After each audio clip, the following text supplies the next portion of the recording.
fight fans, we are live.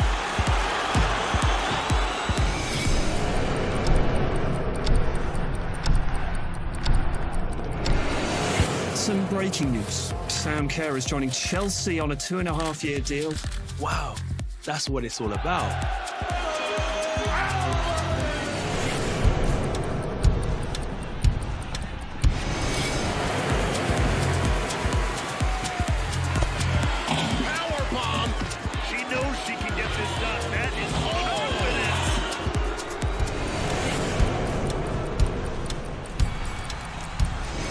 Easily browse at his own schedule to see upcoming fights or catch up on recent events.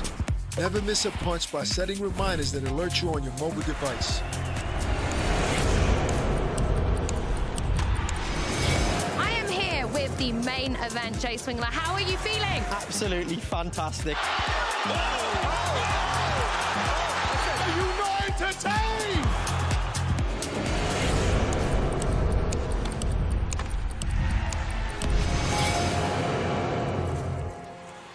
Watch where he catches this, and look at his body positioning, and he has to pull that back around under his feet.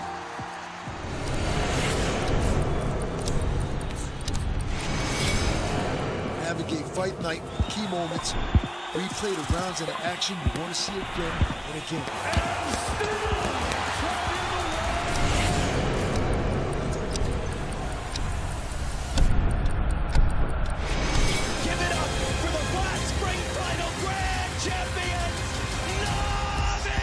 Into the water for the final time. He's won the race to go along with the championship.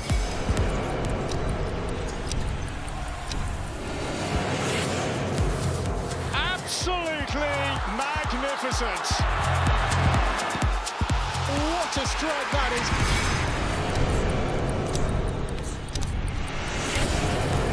The fight starts now!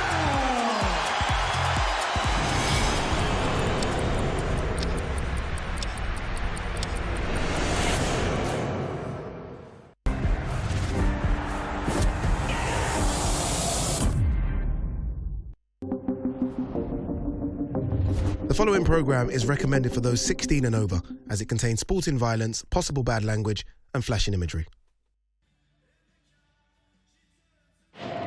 Ladies and gentlemen, good evening and welcome.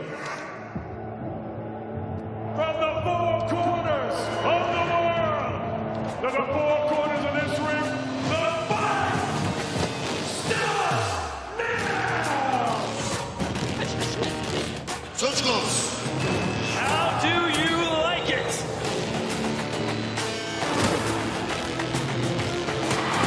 On the show. So aggressive, so focused. Look at these two guys. Still the undisputed champion of the world.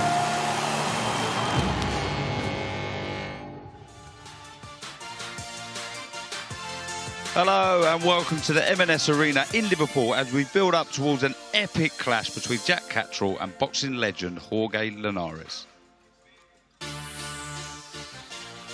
4 fantastic fights, and before the bell tonight, Campbell Hatton looking to extend his unbeaten record against Jamie Sampson, local fighter Paddy Lacey against Owen Kirk, and the impressive Muhammad Ali versus Italian Giulio Commerso. But first up is William Crawler in his second professional fight against Martin Shaw.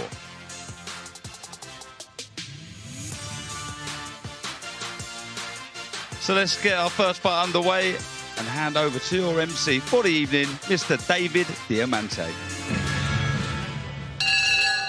All right, ladies and gentlemen, once again, good evening and welcome to the M&S Bank Arena here in Liverpool, England. We are live on DAZN for a big night of world-class professional boxing.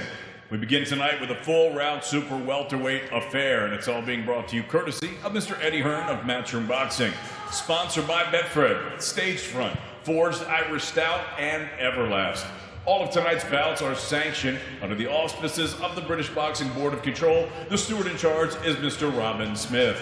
Introducing your third man in the ring at the sound of the bell, scoring A-star referee from Fleetwood, Mr. Steve Gray. And now, ladies and gentlemen, 4 rounds of boxing scheduled in the super welterweight division. Introducing first, fighting out of the red corner, wearing the black and yellow. He scaled 10 stone, 13 pounds, 14 ounces. This 23-fight veteran hails from Rotherham. Please welcome Martin, the Daddy Shaw. And his opponent across the ring, fighting out of the blue corner. He wears the black and orange. He scaled 10 stone, 13 pounds, 2 ounces. His young professional record thus far perfect. 1 fight, 1 victory. Fighting out of Manchester, England, William Kralla.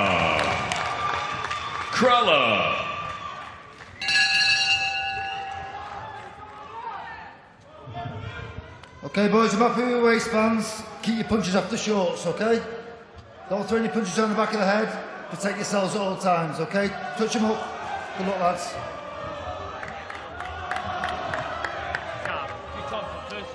Here we go into the first contest of this evening. Super welterweight contest between William Kralla and Martin Shaw. Second time, round 1. And I am very pleased to say with me, as always, the wonderful Barry Jones. I big you up too much, I think, Barry, every time I introduce you. Those jokes are on my height. They're big. See, they're big straight away. I'm not paranoid about it, but yeah, no, thank you, Darren. And Gary Cully fighting soon, November 25th. How you doing, Gary? Oh, it's a lovely right hand. William Kralla just doing introductions. Beautiful right hand. Shaw is all over the place. Needs to get his hands up. It's a great attack from William Kralla. Just needs to take a little bit of a breath here, Kralla, compose himself and pick his shots. The Shaw's on the ropes here. Oh, there's another left hook. Get a bit carried away with the shots, Kralla, but that was a lovely shot to stun Shaw. He's on the ropes, trying to cover up. Just needs to change the pace of the shots now. A little flurried on the middle, then big heavy shot. Oh, big left hook. What a victory for William Kralla.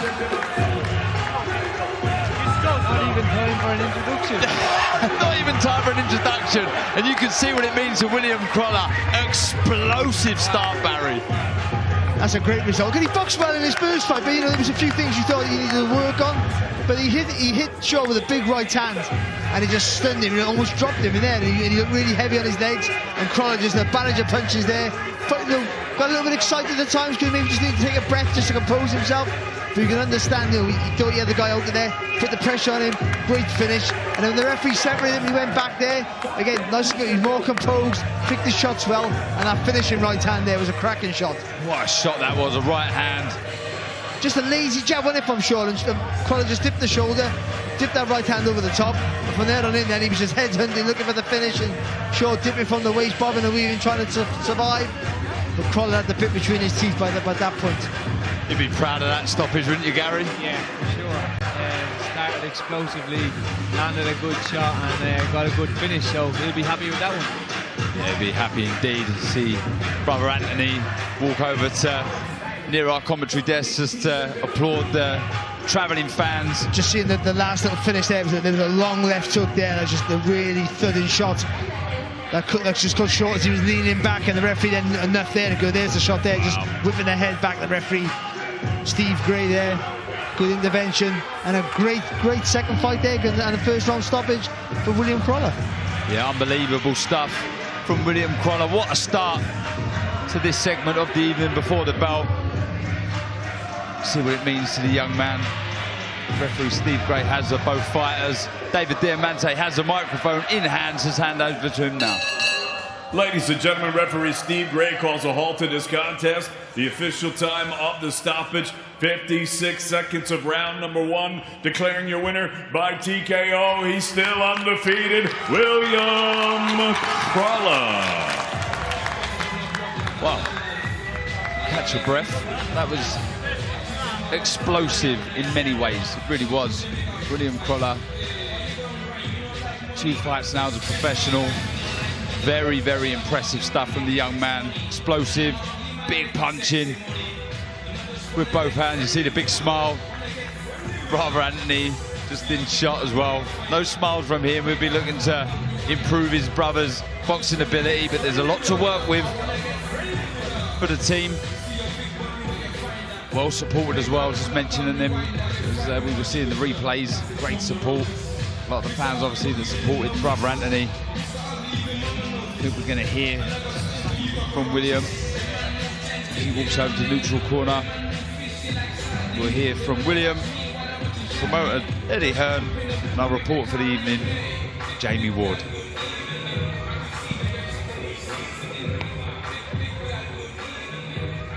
Well, William Cruller, what a way to open the show here in Liverpool tonight. The smile on your face says it all. Just give us your immediate reaction to what we've just seen in that first round stoppage victory. I told you I could bang, but last fight didn't show it. I was saying as a heavy hitter, and I didn't hit the last one, but the improvement from the last fight has been massive. I said that. That's my second fight in a few months. Last time, my second fight in a few years, and under Anthony, I'm training every day. I'm living the right life, and that's just a start. You said headed into the debut in Manchester, by the way, that you were nervous, you felt the pressure, and it's completely understandable why. Heading into this one tonight, how did the mindset compare, and how did that reflect in the performance? It was just like another day at work. Like last time, I was a bit nervous of the thing, but I've got nothing to worry about. The way I train, no disrespect to Finger, I'm better than these kids, and I'll always show this. And as I step up and the fighters get better, you'll see a better me, and I promise that. There's certainly a lot to work with, Will, a lot to like as well. In terms of the plan, early days, but what's in your mind of the next steps now? Keeping busy. I just want to stay busy, and if I'm busy, I'll progress and I'll win titles, I can promise. Let's grab a word with older brother, Anthony Cruller. Anthony, as I say there, certainly a lot to work with, a lot to be excited about as well tonight. Just give us your immediate reaction to that, because that meant a lot to Will this evening. Yeah, it meant a lot to William, it meant a lot to me. I saw how hard he's worked. Since his debut, he's stayed in the gym, and I knew I'd see a big performance from him tonight. He's proper changed his lifestyle now around, he really lives it, and he's only going to get better, I promise you that. But like you say, activity's key now. He'll be next week, and He was joking at the press conference earlier this week that you've got more pictures hanging up in your front room of Jorge Linares than you do of him. It's quite fitting, isn't it, that Will should open the show tonight, and your former foe Jorge is the main event this evening as well. Yeah, it's true. Will, he finally got on the family wall after. So yeah, it's good. He might listen with performances like that. He might get another spot as well. Yeah, I know it is. It's a very special night. Very thankful for the opportunity from Eddie and the team. And yeah, great night. Few rounds on the pads backstage, because he's barely broken a sweat here. No, I'm working for DAZN now, so it's all about me. Big timer.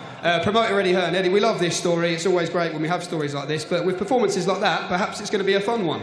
To be honest, I said in the press conference, I want to put pressure on the fighters to deliver. That was exactly what I'm talking about, because everybody watching on the stream, everybody here tonight will walk away and go, wow, that was electric from William Cruller. You know, I mean, he punches a lot harder than his brother, that's for sure. But you can see he's heavy-handed, and you know he done the signature gesture after. That's the kind of performance that's going to earn the signing. You know, it's great being Anthony's brother, but I believe he can really fight. We know he's got great support. Anthony had great support, and they'll continue to support him. But that was a performance of someone with bad intentions.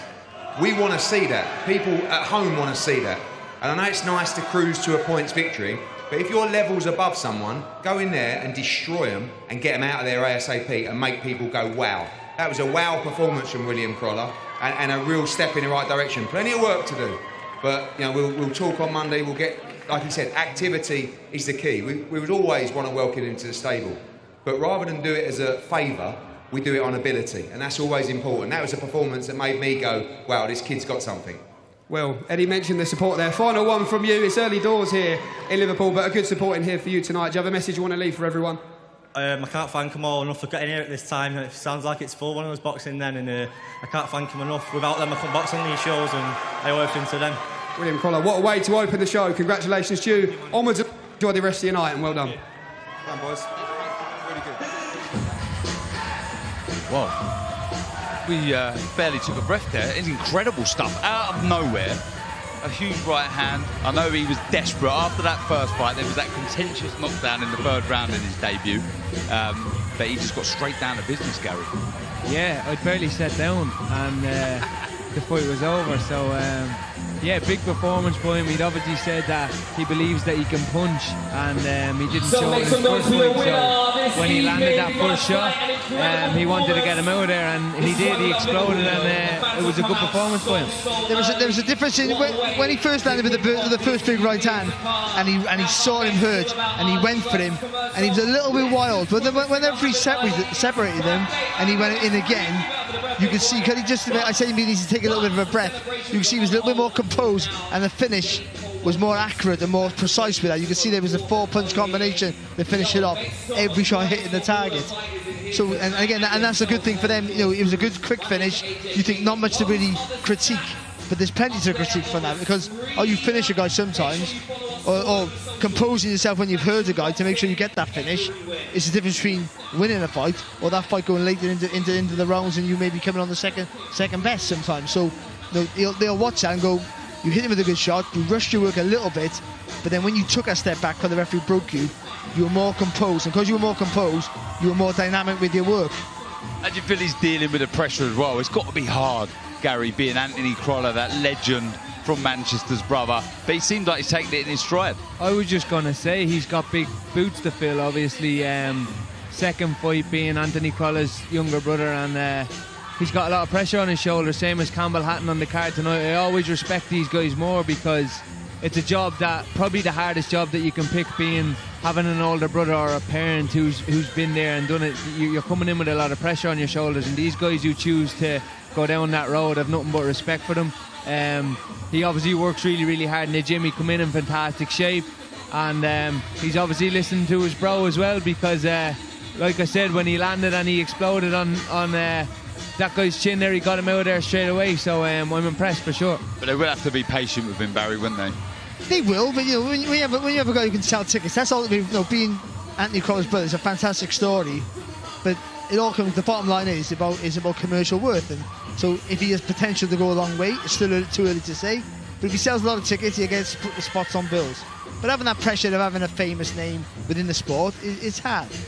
Tom Jones is my uncle. Nobody knows this. And Shirley Bassey's my auntie. So being from a famous family, if you will, it was difficult for me growing up. But it's. You dealt with it brilliantly, Barry. I must say, brilliantly. Well, William Crolla goes to 2-0. Tremendous victory. And reminder, Jack Catterall returns this evening.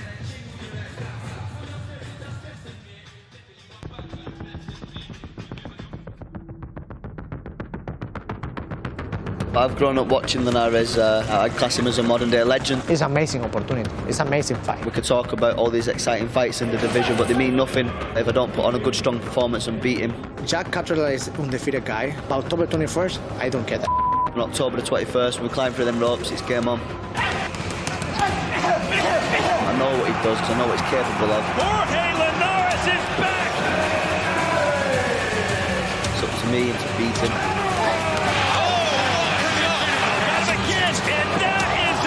Towards another world title chance. In my career, amazing fight.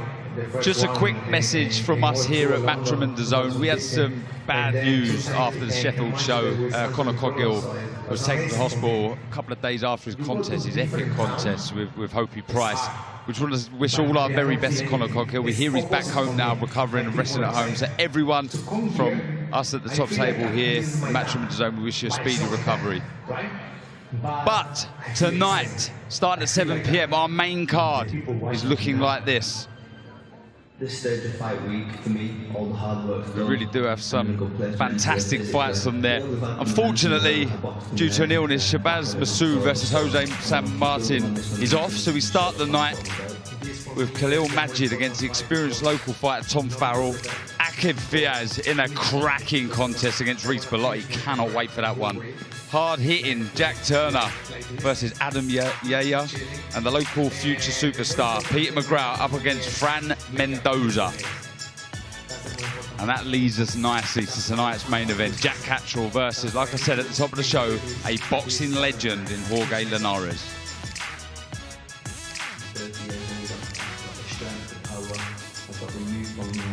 Barry, I only feel it's right, being in Liverpool, that we talk about Peter McGrath. Unbelievable amateur, turned professional, hasn't put a foot wrong so far.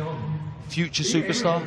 Yeah, funny you mention feet, because footwork's everything. We all know this. Footwork's everything in boxing. It gives you the purchase to throw power shots. It gives you the movement, for defense and offense, or the angles of attack. It's everything. He has arguably the best feet in the country. Peterchenko, that's right, Peterchenko. His footwork's sublime, which means that he can get in places other boxers can't reach. And he can get on angles of attack that other fighters find almost impossible to get to, which gives him such an advantage with his offense. But also, he's a hard target to hit, because when he throws his punches and you go to throw back, he's by the side of you or behind you, or 3 steps away without seemingly making that move. So the movement with his feet is what makes him what made him a world-class amateur, and what makes him such a potentially world-class operator as a professional. Big fan, Gary?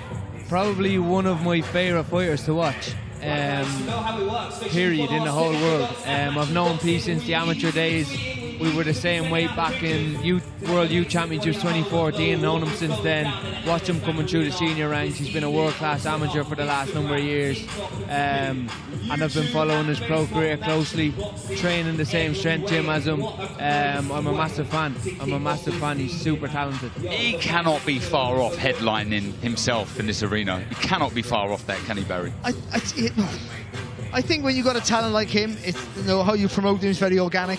I think you have a plan, but if he, which he's potential to do, puts on a star-studded performance against a hard professional like tonight, then you don't just put him the next level, you go up 2-3 levels. And then the problem you have there is, before you know it, he is at world level. But he still has to have those enough fights at home to garnish that support. As good as he is, you've got to get that support around him, and it grows quickly in fight cities like Liverpool. But I mean, a couple more, and I think we won't be far off. If his potential goes that same vein, he won't be far off challenging for meaningful titles. He cannot be far off. He can't at all. I mean, what a fighter! Like you say, the feet, everything. They're your foundation. But another local fighter is up next, Paddy Lacey. I think our MC is ready. Yes, he is. He's in the ring. Mr. David Diamante for the introductions. Ladies and gentlemen, from Liverpool, England, we're set to go with the 6th-round super bantamweight affair. Now making his way to the ring, please welcome Giulio, il Dottore Commerso.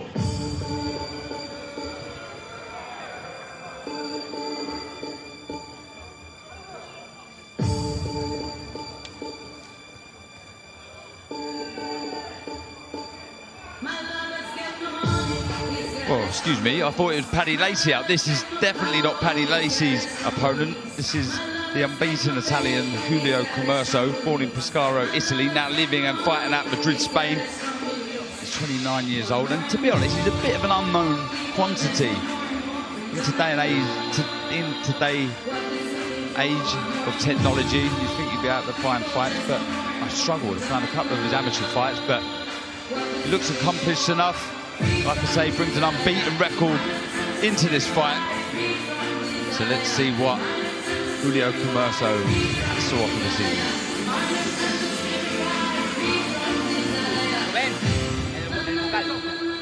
And his opponent now making his way to the ring from Leicester, the young undefeated fighter, Muhammad Ali. And here is Leicester's extremely exciting young prospect, Muhammad Ali. Still feels weird saying that name. 3 fights in as a professional, and all of those victories have been impressive. He beat Sean Jackson on his debut, winning comfortably over 4 rounds back in March. He then took on Brian Castro in London's Wembley Arena, cruising to victory once again. But it was his last contest in Birmingham this August that really got our attention, when he destroyed the usually tough Francisco Rodriguez in 3 rounds, knocking him down with a beautiful left uppercut. The Spaniard did, however, get to his feet bravely, but it was the ruthless attack that followed that was so impressive before the towel come in and the referee waving off the fight. Fantastic start to his career so far. Let's see if Muhammad Ali can follow that up this evening.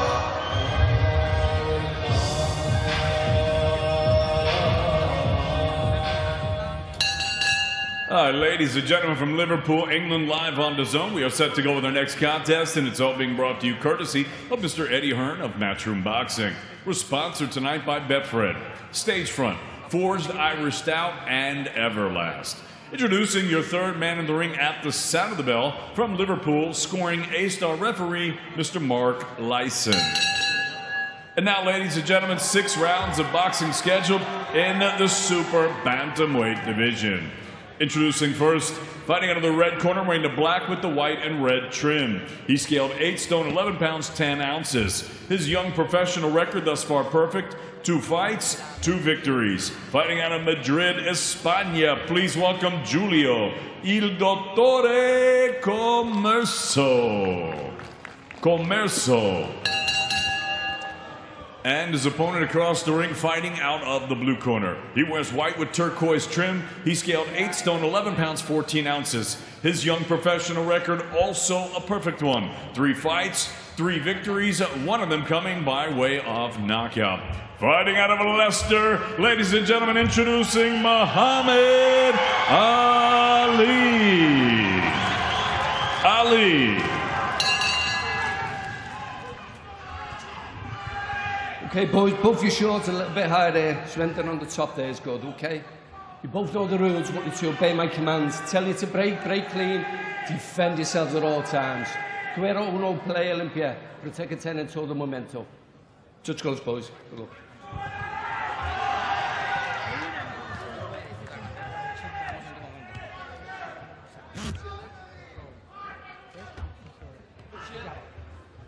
Don't load up on single shot. Seconds out, round 1. But into bout number 2 we go. Like I say, features the impressive young Muhammad Ali. So impressive last time out, destroying Francisco Rodriguez. Barry, he's made a tremendous start to his career so far, hasn't he? Yeah, he's been really good to watch because he knows he's a boxer. He's an out-and-out boxer, but he's aggressive with it, isn't he? Every shot he punches long as well because he's tall, but he makes use of that reach even when he's coming forward. Everything's been on a long, solid southpaw jab, and that just sets up all the punches from it. He seems to understand the new ethos that Eddie's trying to filter into his fighters. You know, it's not about winning, but about looking good and exciting, Gary. Yeah, for sure. We were just talking about William Crawler having big boots to fill. Well, I apologise to Anthony, but I think this guy definitely has bigger boots to fill than William does. But yeah, no, he's looking the part. Nice, slick southpaw, tall, like you said, but gets the shots off nicely, and he started this fight really well. Yeah, he has on the front foot. Just taking a step back now. Like I say, Comerso, kind of an unknown quantity. I did see a couple of his amateur fights, like I said, in the ring walk, but can't see too much. And he looked like this, didn't he? Yeah, he did. Hands high, come forward, but square on a little bit, straight lines, and that'll make you, in this vein, with those feet not as fast as they should be, will make it an easier night there for Ali. Nice and sharp, Ali, just trying to draw out the leader, Comerso. Looking for that left hand over the top, that's the shot. He throws so well, it's the uppercut against Rodriguez with such a well-timed, accurate shot. And that's the shot he needs here, isn't it? He needs to touch him with that southpaw jab there. I like how he flicks that jab out, just judging the distance nicely, and then gets that uppercut off as well. He looks really good. And it'll encourage Comerso to come forward, and that's where he can get that uppercut into play. Because the feet are too slow to take a big step to close the gap, as you're seeing here. Lovely fast combinations. Nice and light on his feet there, Ali, as well. Yeah, changing the power in the shots, the speed, moving side to side, and has come into the pro ranks. When you've got when you have slow feet, if you double jab and just try and stab with that front foot, that'll just help you speed up and get closer to the target. And that's what Comerso needs to do here. Which commit to that double jab, whatever. Don't aim for the head, just aim for the chest, around the chest weight and length, and just double jab really fast and try to get that front foot, and that'll get you close to the target. Then you can work away, then you might get some success. A little clumsy by the Italian, just loading up with the hooks and the speed of foot. Barry mentioned from Ali, just being able to avoid the shots. I was about to say, he did come into the pro ranks with a good amateur record, multi-national champion. You can see the class, the pedigree, the focus from the young man. This is his first 6-rounder. This is experiencing something new. Nice left hand from Ali. Oh, just walks the Italian onto 2 crisp shots. Really good start there from Ali.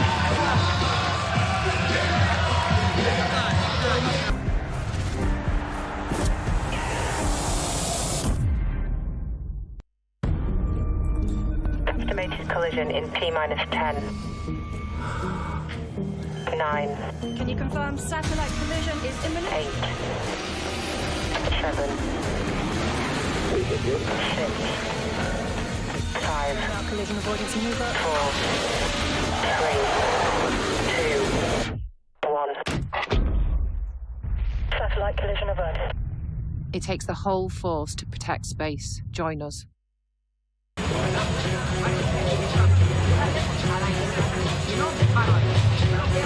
Close 10 seconds.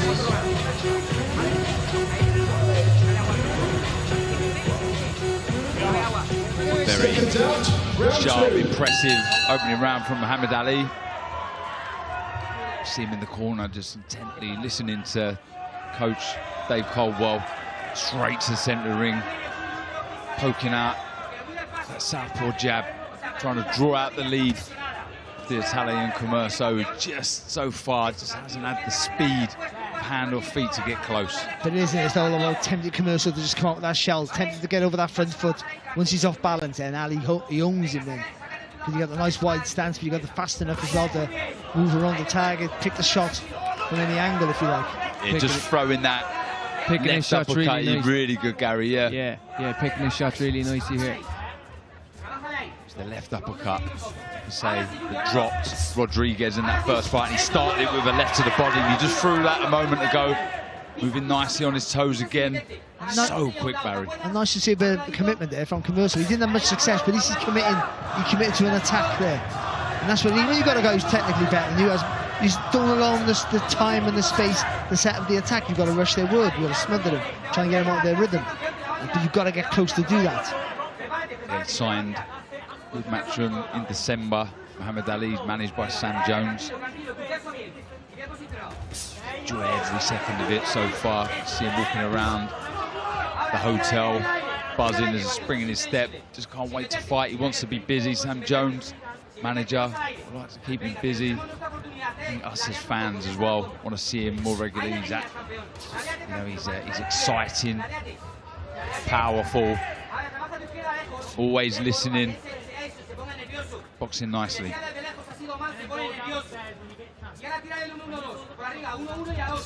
Oh, good shot there from Commerso. Lovely right hand. You got to work off that now. It's the first success he had, but he took it well there, Ali, but it was a third right hand there from Commerso. Yeah, just a reminder to Ali, you've got to stay switched on. Again, though, once he committed to his attack, he believed in himself for a second and had a bit of success. Looking for that left uppercut, just missing that time. And with the follow-up hook. That's a lovely jab there, though, beautiful from Ali. jab, sharp, accurate. He's stepping in, you do that front foot and the hand, they're moving together there.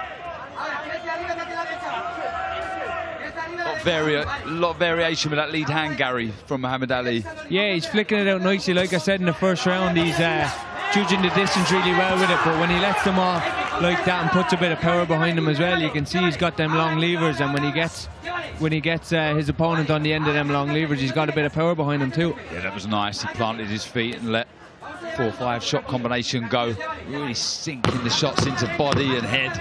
He doesn't need to be punching with Commerso though. Doesn't need to allow him a chance to land back. This is better though from the Italian. He's getting close. He's backing Ali into the blue corner. That's something for the Italian to work and build off of. He's had a go that round for sure.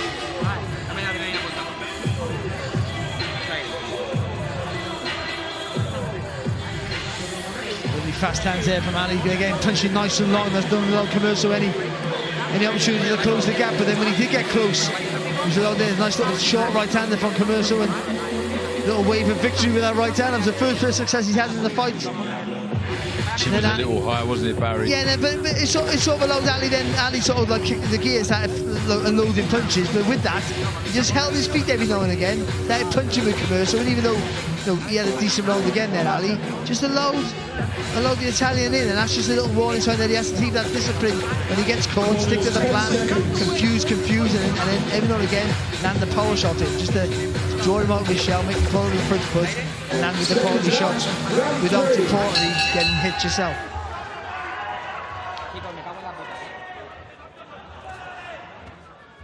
Into round 3 we go. Can the Italian get closer? Can he try and put a dent into Ali? Let's see. Ali straight out and took the centre again, like the first 2 rounds. It's nice to see.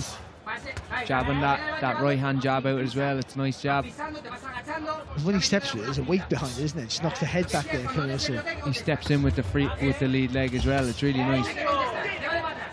Short left hook from Commerso as Ali just moved to his right. More of an arm shot, no power in it, but a little warning to Ali. Got tidy up defensively, but looking calm. You can see the focus and the concentration in his eyes, Barry. Yeah, he's boxing really well, but it does amaze me when you've got a fighter who's tall for his weight. Oh, they sometimes shorten the distance and allow the fighters in now and again. Do you know what I mean, Gary? I wouldn't really know, Barry. I was about to say, Barry just grabbing hold of Gary Cully there. And they don't need to, got all the power at the end of the nice shot. left hand there, Barry. Some good work to the body. And he's starting upstairs. Yeah, it was a good left hand from Ali. Changing the levels with the shots really, really well. Head, body, keeping the Italian thinking. It's a right hook there from Ali, wasn't it? Bit of a crude roll, but the idea was right, just to go from one side to the other side and come back with the right hook.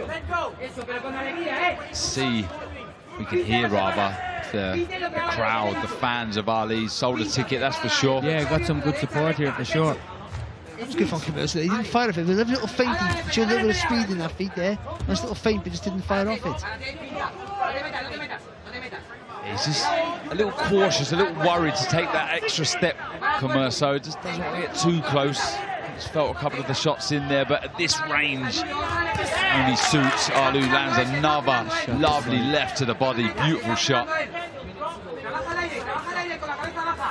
Yeah, like you mentioned, Barry, you can see he's trying to draw out that lead, isn't he, of Commerso, Ali, with that lead hand, just sort of tap in. Yeah, but changing the weight on the jab is very, very intelligent work.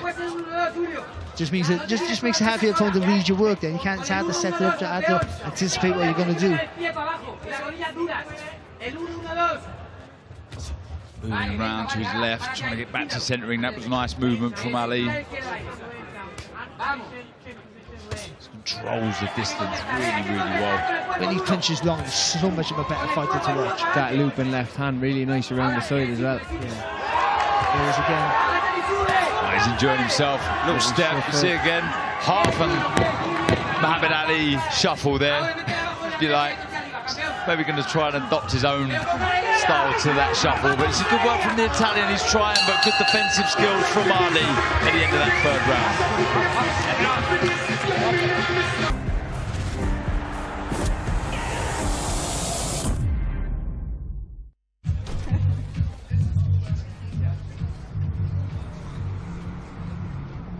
Have you been there? Been places no one should go? If you've been there, then you know. There's no such thing as solo. Wherever you go, we go. Every step, every wall, every climb. We always have your back.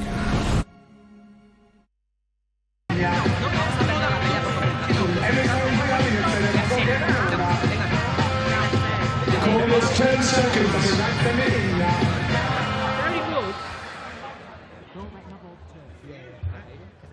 Seconds out, round 4. Into the fourth round we go. It's been a nice, confident display so far from Muhammad Ali. The odd little bit of a success now and again from the Italian, but it's been the superior hand speed and footwork, hasn't it, Barry? To be honest, a good shot there from Commerso, yeah. But he's only, Commerso's on the fitness, so he's come to win. He's going to be ambitious, but he doesn't have the footwork to get close. And the only times he's had success, and he's of his own doing, but I mean, it's really been when Ali's either closed the distance or held his feet. That's all it is. I understand Ali, he wants to throw the shot to his uppercuts in close. He wants to get a bit more weight in his punches, so he feels that he has to close the gap a bit more. And that's the sort of that educated risk you take. But I always say with tall fighters, you just punch wrong. Tommy Hearn's never punched short. Yeah, when he's relaxed, when he's keeping it long, keeping him at range, he's looking really good, and that's when he's making it look easy. Well, when you're relaxed, that's when the body mechanics come in. You turn from the hips and the waist. It's a whipping shot you throw, and you push up the back foot, and then all the weight comes in. When you tense up, it takes away all that fluidity of your work. Yeah, you can see again, superior skill set from Muhammad Ali. Natural counter puncher, nice skip to the right. A big fan of that footwork, Barry, aren't you? I'm all for that. I'm all for that. Again, just flicking out that jab, Ali. Once again, trying to draw out the lead. You can see he wants to fire back with that left hand. He favours the uppercut. But he's showing patience there, because he's dipping the shoulders looking for the shots, and it's not quite there, so he's just taking a step back, re-engaging and going again. Again, we're just seeing the Italian just a little hesitant to bring his feet in. I think, like you said, Barry, just doesn't have the footwork. You see again, a little clumsy there, just falling over the front foot, throwing that right hand. Oh, it's a lovely left hook from Ali with that rear hand of his, and again dropping down to the body. It's the variation as well that's been so impressive from the young man so far in his short career. This is how he should be boxing. I know there's an ego, there's a pressure to impress, and I don't understand what Eddie Hearn, the promoter's on about. You know, you have to stand out from the crowd, but ultimately you have to win. That's the first and foremost in everything. Just keep winning, and boxing like this, use it to his strengths here, is what he needs to be doing. This is good work. Left hook from Commerso goes in, but he slips inside the shot, Ali, and looks for that left to the body. The Italian trying to follow up with a right hand and the left hook, but it's the footwork again from Ali, just getting him out of danger. Been looking for that left to the body all night. It's working well for him when it comes off. Just slips inside that shot and throws that left hand short to the body. Just following Ali around the ring. Commerso needs to try and cut that ring off. Ali again showing how elusive he can be on the back foot.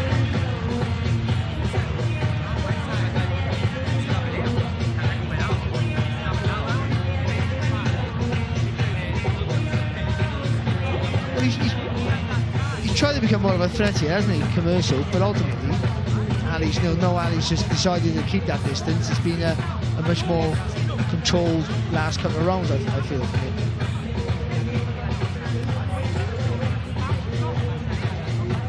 Sure, Ali would like this man to take more chances, and fight we've got to look forward to December 2nd, Michael Condon versus Jordan Gill. That follows your show that you're on, Gary, November 25th. How's camp going? Yeah, over in Liverpool, first camp over here, settled in, loving the city, loving the gym, loving what I'm learning in my new team, and I can't wait to put on a performance on November 25th. We look forward to it, Gary. As we go into the 5th round of this contest, new territory for Muhammad Ali, his first 6-rounder. He looks fresh, he's comfortable on the front foot as he started every round. I tell you what, though, so I've got to go back to Conlon in Belfast. Belfast is just the best boxing city on the planet. And that would be just a great night. Unbelievable night. No doubt the roof is coming off that venue, that's for Conlon sure. brings a huge crowd out in Belfast every time, so there's always a magic atmosphere up there. Yeah, will you be there, Gary? Yeah, for sure, Celebrating my victory. I'll be up. But wherever it is, and whoever's boxing in Belfast is a great night. We've done some of your nights in Belfast, haven't we? You know what I mean? Yeah, smart. In the Ulster Hall, but it's a lovely, fantastic boxing. Back to this one, and just seeing Commerso trying to hold the centre of the ring, but he's holding his feet a little bit more, Ali, in this round. Moving his head side to side again. That's all trying to draw the lead out from the Italian. He does poke out the odd shot, but he's just reluctant to really let the shot go. There was a nice right to the body with that lead hand from Ali. It looked like rather that Commerso had felt that for a second, but still there's a bit of swelling under the right eye. Once you have control of that space between you and your opponent, that's the fight's yours, isn't it? That space in the middle of you two, the two fighters there, is where you need to dominate. And when you're the taller fighter, if you can keep it long, you have a bit of power in, especially in that jab. It's got to be a bit of power just to discourage your opponent from walking forward. But when you don't have the fastest of feet, and Camaro doesn't have, unfortunately, then that makes it an easier night for you. And if you just stay disciplined with your work, then he should never get anywhere near you. And the patience, like you said, Barry. No need to be trading with Commerso. I think Ali would rather Commerso throw more punches. You can see a lot of that non-punching activity is to draw out the lead again, changing the level of the shots really, really well. Not getting carried away, not getting greedy. He's been trying to draw him out, but I think every time Commerso gambles and throws a shot, he's getting hit back, isn't he? And he's getting hit hard as well, so he's reluctant to gamble on them shots now. Yeah, going into his shell ever so slightly. Nice work, 4-punch combination, then skips to his right, throws the left hand. And that's you always want to see that, especially from a fighter moving away up. That acceleration of pace, and they work all of a sudden. They have a rhythm to the work, but they can change it and throw a 5-6 punch combination and with a bit of speed and accuracy. Shot to the body again, nice shot. He followed it upstairs with a right hook. A little shove from Ali there.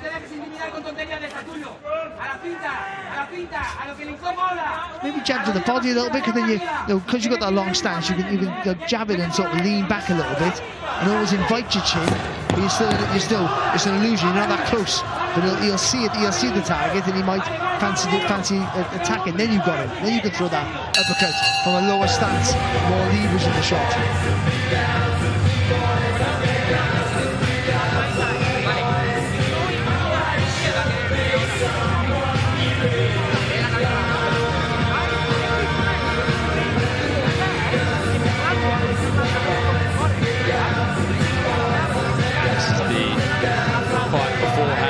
Before the huge rematch, Cameron versus Kate Taylor, the challenger.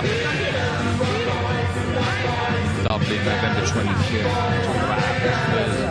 Hope that roof comes off that venue also. Again, we're seeing Muhammad Ali. Love seeing that from a young fighter. Coach in the eyes, taking on board everything. Oh, well. Saying to him. Seconds out for the 6th and final round.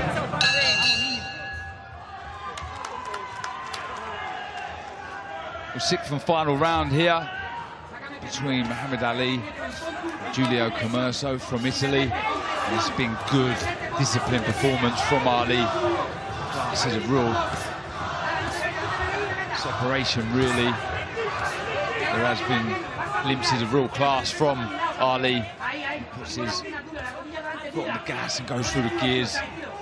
Really is a joy to watch. It's good work. Switches up well to the head and body. Nice footwork. His first time in a 6th rounder too, so yeah, he's looked really good tonight. Yeah, fresh, composed, comfortable, and starting to... That's what he's been trying to do from the offset. Again. Commerso just came forward a little bit then. There's a little half a step back there from Ali, and he threw a nice little blistering combination. He's starting to up the tempo now, 2s and 3s. He's going again. There's 2-3 phases to the work of Ali now. He pokes out the jab, look at that left, the straight left to the body of Commerso. There's that jab to the body you're asking for, Barry. A bit of variation, and as I was going to say, you can follow. Oh, nice left hook from Commerso. Just going to work to the body from Ali, but I was just about to say you can follow that jab to the body with a left uppercut, but good work. It was a nice shot, not to say from Commerso inside, but... I think what this fight has shown is the importance of a good, solid jab. That's what it is. That dictates the pace, the tempo of the fight. Again, you can judge the distance from that if you're going to throw a follow-up attack. And that's what, and Commerso hasn't been able to get past that jab. That's been the biggest problem for him. And the willingness to throw the punches might be there, but if you can't get your feet in the position to do it, you're never going to let the punches go. That jab, that distance control from Ali, been really, really good for the full 6 rounds.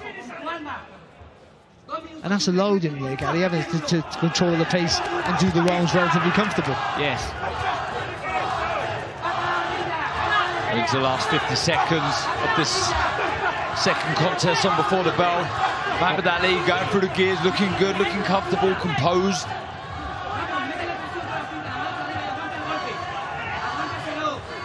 To be fair to Ali, without going too gung-ho, he's trying now and again to put a bit of weight in the shots. You see him biting on the gum shield now and again, trying to dig in some power shots. But you know, to be fair, Commerso hasn't really tried too hard to make a dent. No, he went into his shell, didn't he, early on? He realised he didn't have the speed of hand or foot to get close, and just hasn't offered enough. He's landed the odd shot, a couple of hooks, but he's trying to draw out the lead. But it's been a good performance from Muhammad Ali, the young man, going through the gears in this final round with a sharp 1-2.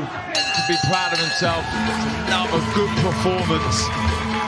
Good performance. Like what I see there from Ali. First time seeing him live, and yeah, really like what I see. Decent prospect. A little bit of everything there, Barry. We see some patience, we see some good shot selection.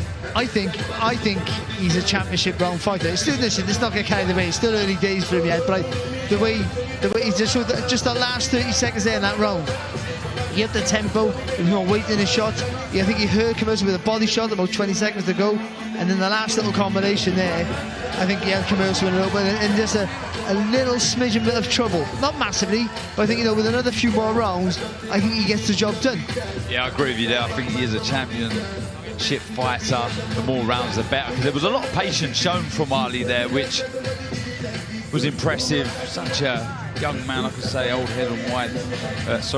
Old head on young shoulders. And after what was it? That round, was it round 3 maybe, where he got caught with that decent shot, or round 2 or 3? After that, apart from that little blip, there wasn't really much that he took back at him in any sort of firefight. You know, he pretty much dictated everything nice and long and comfortable. Kept his distance well, moved his head well.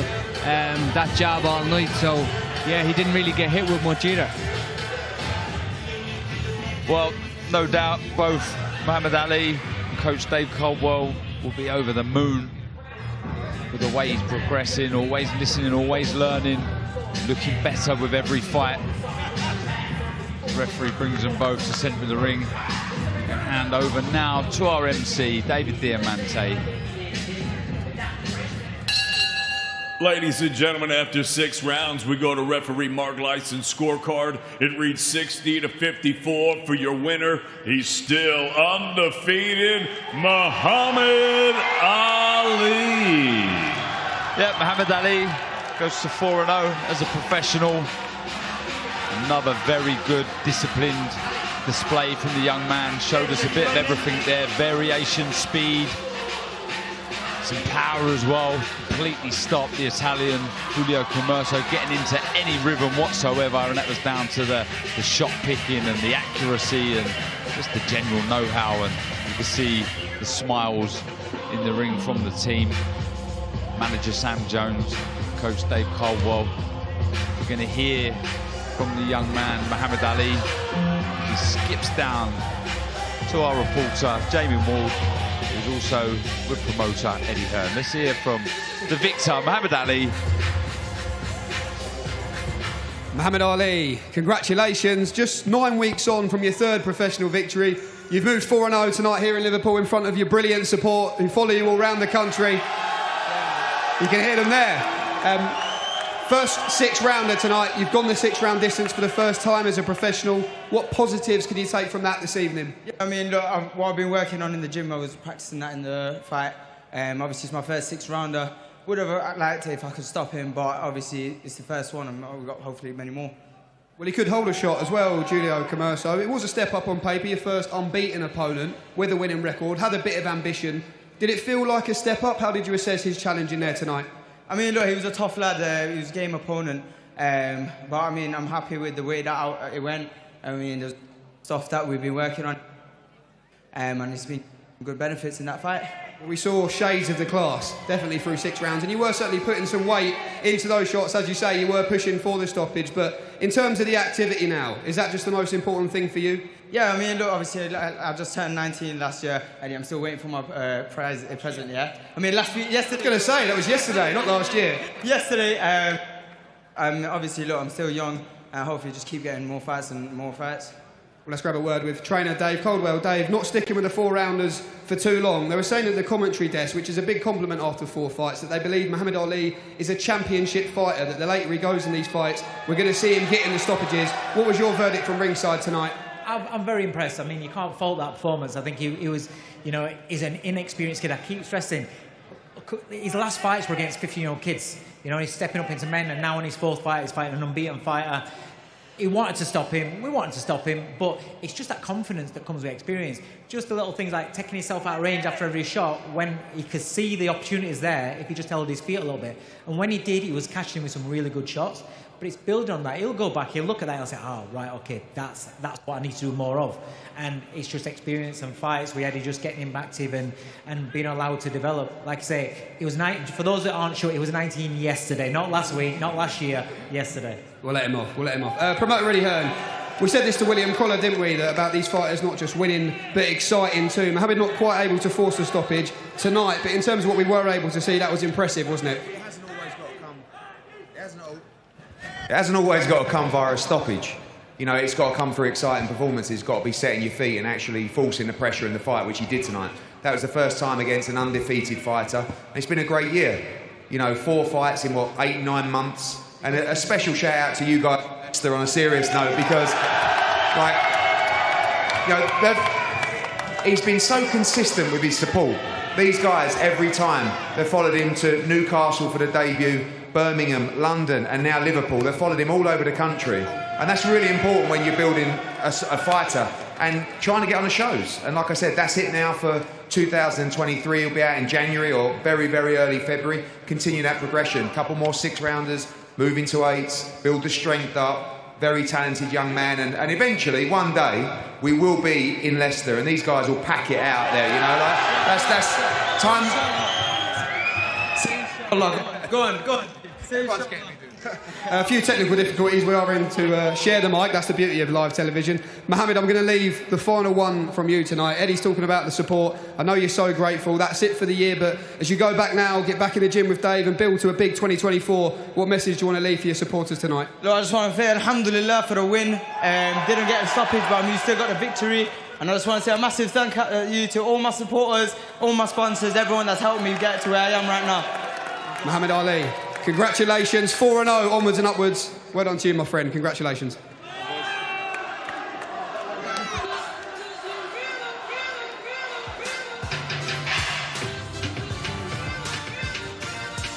And a reminder that NFL Game Pass is now available on DAZN. Catch every game live throughout the regular season, and there are some exciting Week 7 matchups this week, including the Bills will battle it out against the Patriots, the Steelers will lock horns with the Rams, and the Miami Dolphins take on the Eagles. Plus, follow all the action as it happens on DAZN Red Zone. Well, 2 fights in here on Before the Bell as we build towards Jack Catterall versus Jorge Linares. Activity for any fighter is important, and because of what Jack had sort of been through for 15 months in terms of getting the Josh Taylor rematch and then it falling through, he sort of didn't know which direction his career was going to go, and then so it was like a real sort of long-winded journey for him. So eventually, him signing a contract with Matchroom and getting some stability and having a proper direction in where he was going was the first sort of bit where mentally he starts getting in the right place. I believe I can go on and win world titles and make a good name for myself. If I don't believe in myself, then I can't expect my coaches, my family, the fans, anyone else to believe in myself. And I've got the right team now, boxing coaches, strength coaches, nutritionists. I'm doing everything I can possibly do to put me in the greatest position to get them world titles, get them big fights. My sole focus next 7 weeks now is I've got to beat Linares. We're counting down the days. A 3-weight world champion. We've never managed to beat him yet. That's the Jorge that's been to the UK 3 times and 3 times has beaten the British fighters. Come October 21st, a legendary fighter, Jorge Linares, is back in the UK and we're going for 4. This is perfect team, perfect time for me, perfect time for boxing, perfect time for DAZN, perfect time for jab. I think it's perfect to make this amazing fight. I'm all in boxing already. 4-time world champion. I made a lot of good fights with a lot of good boxers. Haney, Lomachenko, Kevin Mitchell, Anthony Crolla 2-time. Now I'm super focused on the legacy. But to make a good legacy in boxing, you're working very hard. With jab, it's an amazing opportunity. It's an amazing fight. I respect him. But October 21st, I don't care that. I need to be focused. I need to be clear of myself, amazing strategy, and win the fight. That's the more important thing for me. No matter what, how, I need to win the fight.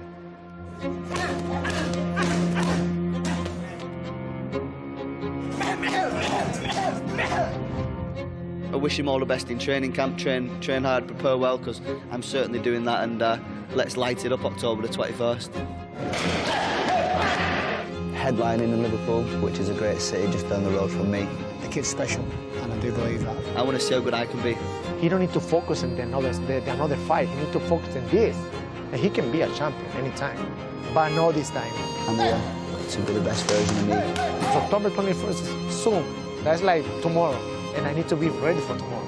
I'm excited now to get back to them big fights and be involved and see how good I can truly be. I'm the last samurai. Big thing is coming for me. I'm willing to do anything. I've got to beat him.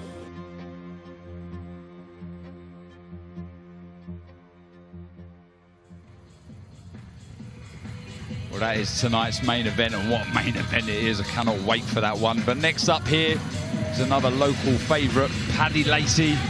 Fighters are ready, so let's hand over to your MC, Mr. David Diamante. Ladies and gentlemen, from Liverpool, England, we are set to go with our next contest. 8 rounds in the middleweight division. Set to make his ring walk, Owen Kirk.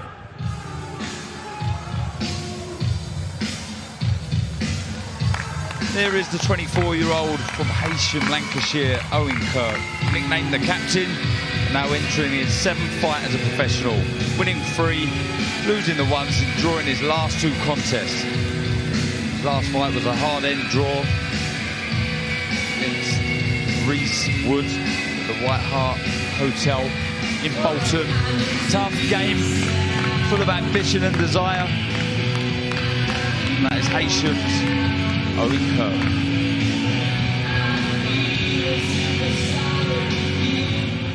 And now entering the arena, the undefeated Liverpudlian. Please welcome Paddy Power Lacey.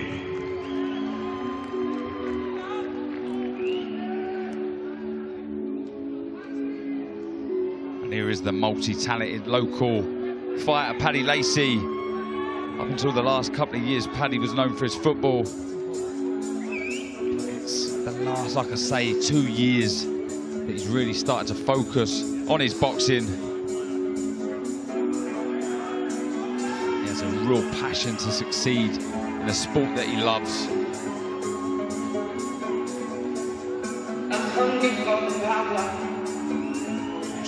Trot to the ring, full of confidence. Spoke to him at the presser on Thursday. Says he wants to impress the local fans who come out in their hundreds this evening. Understands he's still learning on the job, but he is hungry, as his ring walk song says. He's hungry for success also. Liverpool's Paddy Lacey.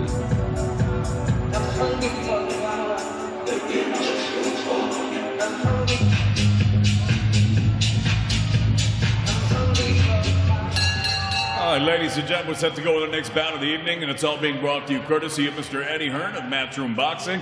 We're sponsored by Betfred, Stagefront, Forged Irish Stout, and Everlast. Introducing your third man in the ring at the sound of the bell, scoring A-star referee from Fleetwood, Mr. Steve Gray. And now, ladies and gentlemen, 8 rounds of boxing scheduled in the middleweight division. Introducing first, wearing black with gold. He scaled 11 stone, 9 pounds, 10 ounces. His professional record, 3 victories, 1 defeat with 2 draws. Fighting out of Heysham, please welcome Owen Kirk. And his opponent across the ring, fighting out of the blue corner, wearing the white trunks with the green and gold trim. He scaled 11 stone, 9 pounds, 2 ounces. His professional record, a perfect one. 8 fights, 8 victories, with 1 of them coming by way of knockout. Fighting out of Liverpool, please welcome Paddy Power Lacey.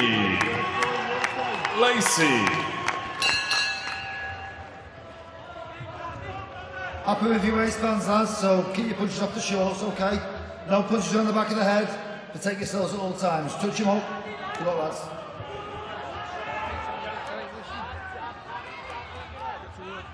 Halfway over.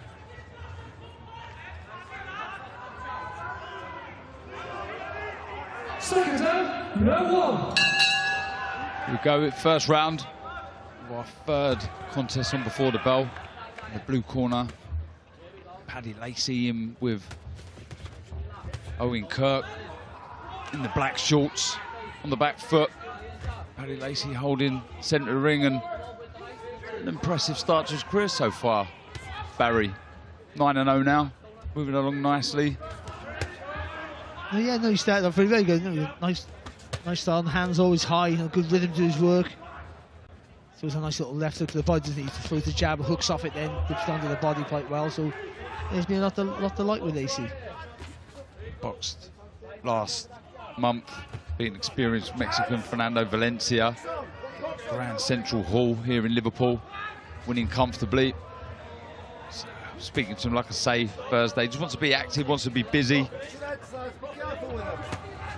A good left hook there from these nice sharp, not much weight in it, but a good counter. Quick reactions. Yeah, come in the pro game pretty inexperienced, like you say, so learning on the job. 9 fights in, but in a decent fight here against a guy with a winning record. 3 wins, 1 loss and 2 draws, so it could be a good fight. Yeah, he's tough, he's naturally aggressive, Kirk. Likes to push forward on the front foot, though. He's being pushed back here by Paddy Lacey, backing Kirk into the red corner. Oh, it's a lovely left to the body, beautiful shot from Paddy Lacey. Right under that right elbow of Kirk. No, I don't think he's going to make the count. What a start, what a finish from Paddy Lacey. That's how you entertain your local fans who have come out in their hundreds. It's that angle he gets on the shot. It's the one that just lifts the diaphragm, isn't it? So he gets on behind the elbow, he lifts it up with it. And I don't think there's not a lot of weight in it, but there's acceleration in the punch, and that gives you that little jabbing, stabbing feel. You know they're like that, and we've both been put down with those. And horrible. They're hard to get up from, aren't they? They are. Gary, impressive display there. We've had 2 lightning fast finishes this evening, and that one was impressive. Really liked that one. He picked that shot lovely, just watching it back here on the screen. Boy, he was very, very patient. Seeing that shot really nice. Picked out that left hook well. What nice, a shot. That. Beautiful, wasn't it, Barry? Taps upstairs to the right and dropped to the body. That's the most important part of the combination, ironically, is not the left hook to the body, it's that tap with the right hand, isn't it? It takes the emphasis when you're in a defensive mode, especially the shell-like defense that he had there, Kirk, with the hands around the eyes. You can't really see, you feel rather than see. So once you feel a shot there, you forget about your right side, sorry. You protect your left side, and then that allows Kirk then to throw that lovely left uppercut. He was joking at the press conference, saying that everyone's saying that he can't really punch. He's not a puncher. Well, he's rubbish that right there. And I've always thought that with these so-called non-punchers. If you get caught round the body, doesn't matter if you can whack or not, you'll drop your opponent. Well, we said at the very start of the round, though, he usually does it off the jab, doesn't he? He'll hook off the jab quite well. Because he's tall, he sort of brings that right shoulder over his left knee and gets really good angle and leverage with that left hook to the body. And he does it quite well. Them shots then is not so much about power, but more about placement. So when you pick them out, there's not much that you can do about them. So you've got to accelerate in a shot on you, because it's got to hit you. Ladies and gentlemen, really referee fast. Steve Gray calls a halt to this contest. He reaches the count of 10 of 1 minute and 40 seconds of round number 1, declaring a winner by knockout. He's still undefeated, Paddy Power Lacey. Paddy moves on to 10-0 as a professional, and you could say that's his best performance to date. Straight out, pushing Kirk on the back foot, who, like I say, likes to be the aggressor usually, but he wasn't allowed. And it was a beautiful left to the body. Like Barry said, the tap upstairs was so important for him landing that shot, and all smiles there with the opponent. Not much you can do about that. There, obviously, no bad blood whatsoever in the build-up. All business. Saying to me that he's desperate to win the Central Area title.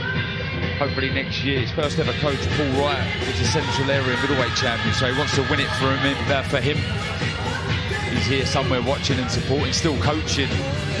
Is Paul Wright, one of those great servants to the game. So hopefully next year we can see Paddy fighting for that Central Area middleweight title. He skips over. We're going to hear a word from our victor. Promoter Eddie Hearn next to him, just waiting for our reporter Jamie Ward. Seems to have gone AWOL for a second. He'd be over the moon with that, Paddy. Beautiful shot. They all seem to be listening to Eddie about entertaining and exciting, though. Muhammad Ali didn't get the stoppage that he would have wanted. He looked very good. Naturally aggressive. He was on the front foot. He was focused. Trying to get the job done. But here is Jamie with Paddy Lacey. Paddy Lacey, congratulations. I was just listening to Darren Barker on the commentary desk there, and he told him that you were joking throughout the week about people saying that you can't really punch. I think you silenced a few of those critics tonight. How do you feel about what we've just seen? Yeah, to be honest, when I boxed amateur, I weren't known for my boxing skills, just for punching, really. Everyone used to come and I was flattening everyone, and then I turned over pro. My coach, Dave Tong, said, Pad, you can punch, but you can't box that well. We need to improve, otherwise you'll get found out even by a journeyman. Some of them, could have had good careers and they've went on the road and they'll find it out pretty fast. So I've been concentrating on my boxing. It's good to see the punching coming back in now, do you know what I mean? And that's a little repertoire of punches there, the right hook and whip it up. That me and my coach have been drilling. I've been hitting people in spars and it worked tonight. I was made up. To do it in front of your friends and family as well. We always talk about the great support you have here in Liverpool, Paddy, but why does that make everything that bit extra special for you tonight? Yeah, it was unbelievable, to be honest. I had a little bit of fire in my belly because I weren't the top ticket seller this year, and my mate Eddie here, he forgot about me on the press conference. I went, fuck me, Eddie, you forgot already. I do loads of tickets. So, I had to just remind him tonight. But he's a good man. Have you forgiven him? Yeah, he always gets me on his show, so I forgive him. Paddy, this was your first scheduled 8-rounder. You certainly didn't get anywhere near going the full 24 minutes tonight, but in terms of the confidence, because that was a decent little step up on paper, I believe your first opponent with a winning record. In terms of the self-belief that must give you, it must be huge. Yeah, not half, because Owen's a decent fighter. He's got one loss, but if you watch it, he didn't really lose that fight, so he's just said then, fucking hell, Paddy, I couldn't believe how strong he was, and I think my record suggests that you would think that, I can't punch, but there's a little something there, so I'm winning, I'm staying on, sky's the limit. And in terms of next steps, area titles, what's in your mind, Paddy Lacey? We're going to hear from Eddie Hearn shortly, who might be able to direct that as well, but what's in your mind of what you'd like to do next? To be honest, I said next season I want to win the Central Area, and then from there I'll push through, but I had my first amateur fight in 2017. I was messing about, I just enjoyed fighting, I weren't really thinking about what I was doing. I've actually been thinking for 2 years now, and hopefully people can see improvements. And, give me another year, Ed, and watch what I do in another year's time. Like, if you watch my first fight, go back to my first fight, and now you watch how I'm boxing now, in a year's time, you won't even recognise what I'm doing there, because I can just see in the gym, I'm improving. I'm living the life, and, bring it on. Let's go and get good fights. Well, let's bring Eddie in, Ed. We are going to have to share this mic. It's a bit close for comfort here. I don't know what message this was. You were talking about this during the week about what I've just said to Ali, and in our first fight as well, to look good and excite. Whatever you've said is clearly working. Yeah, it was a really good performance. It looked like it was going to be a real interesting fight. That was a good opponent. And we know, look, Paddy's been given slightly easier opposition at the start because he's a former footballer, he sells a lot of tickets, and he hasn't got a lot of experience. Now he's stepping up against fighters with a winning record, and that was a big night for him, a big performance. A lot of people were whispering to me this week they think Paddy gets beat tonight. So, it was a first-round stoppage. So I would like to see him just start to step up a little bit more and start moving to those area title fights. You don't want to be stale, and I know he's still got to learn, but at the same time, if you're doing that to an opponent like that, you're not a million miles away from area title level already. So I think believe in yourself, believe in the momentum, and start looking towards those 10-round fights as well. I think he can fight, and I think he's exciting. No longer just a gimmick; it's something that's important to him and real now. And he is improving. He's dedicating himself, and that was a big statement tonight. Like I said, there's a lot of people that looked at that fight on the card who know boxing and went, interesting one. Not sure about this Paddy Lacey. And no one predicted that he would do that tonight. So I definitely won't be forgetting him at the next presser. Paddy, last couple to you. You ring walk to a song called Hungry for the Power tonight, and Eddie used that word dedication. You say you've been living the life. How would you describe the determination and the passion you have to succeed in a sport that you truly love? Yeah, there was always an itch out to scratch with boxing. My dad boxed, my 2 little brothers boxed, and there's just something inside you. I don't think it's inside everyone to go in and jump in and fight in front of however many and have fight, but it was there, and I've started now and I've went pro, and I love the life I live. I love the discipline, I love waking up, I love training, and it's like, I never had that with football, if I'm honest. My dad will be gutted listening to that. I was half forced to play football, but boxing is what I've always wanted to do. It's definitely in me. Final one from you, Paddy. For the supporters, as always, it's always the way we let the fighters round off. I know that was a big win for you tonight, and an emotional one as well, big smile on your face. Just talk to us about that, the support, and how grateful you are. Yeah, without them, it's impossible. Like, all the tickets I sell, I know every single person, and Eddie will tell you in the past, I've done 500-600 tickets, and I know everyone by name. It's all, I don't like to say fans, supporters, to my friends and family, do you know what I mean? And without them, I would not be sat here now, so I can only thank every single one of them. Well, from the football pitch to the boxing ring, 10-0 tonight, Paddy Lacey. It's a great story. It's a story that we're enjoying watching as well. So well done to you tonight, my friend. Well, like Jamie says there, 10-0 now, Paddy Lacey. And in 2 weeks' time, we head out to Monaco for a super featherweight world title fight.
Get me on that plane. Cannot wait to get over there, Barry.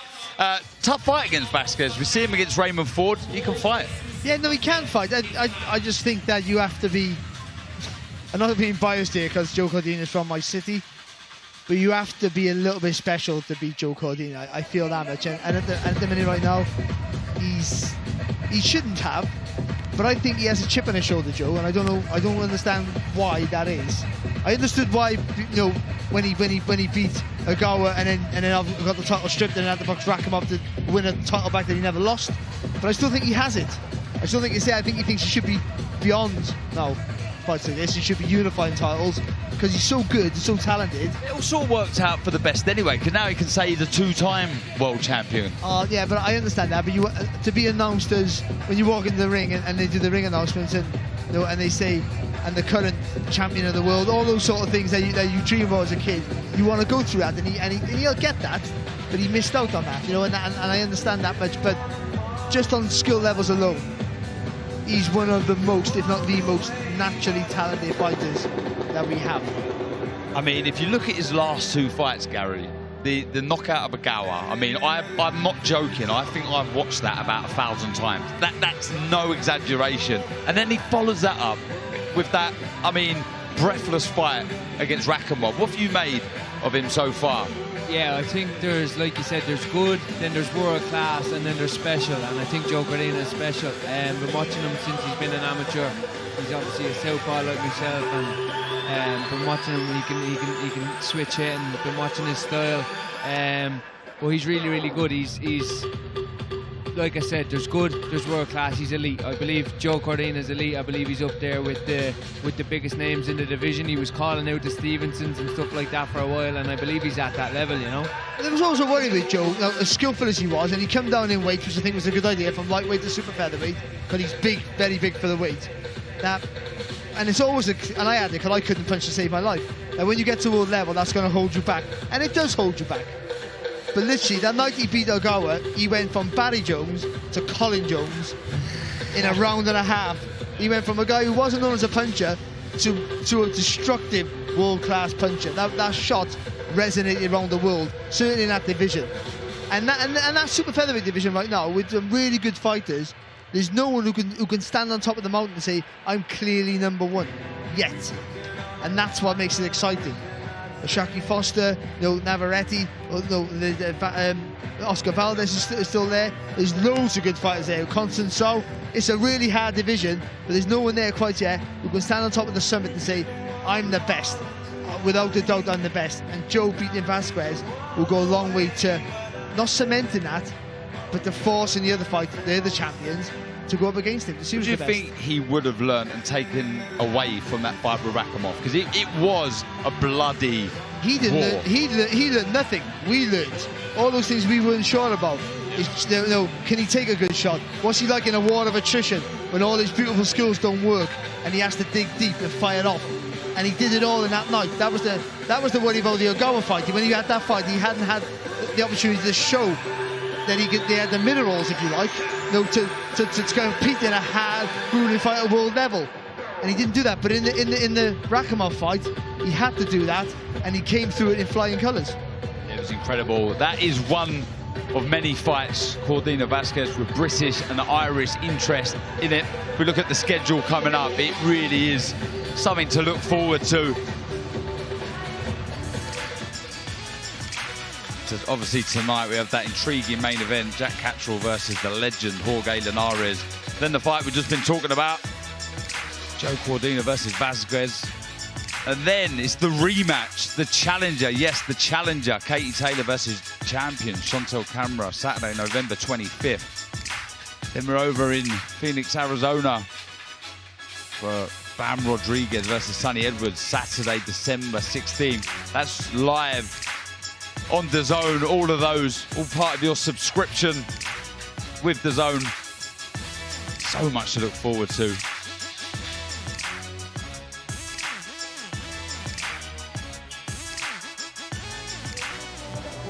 Reminder, the Cat is back in Liverpool. Jack Catterall, one half of tonight's main event.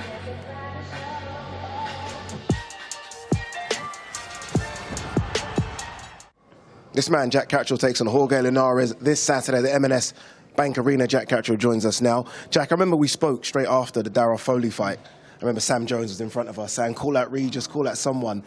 Be honest, when you heard it was Jorge Linares, what were your initial thoughts?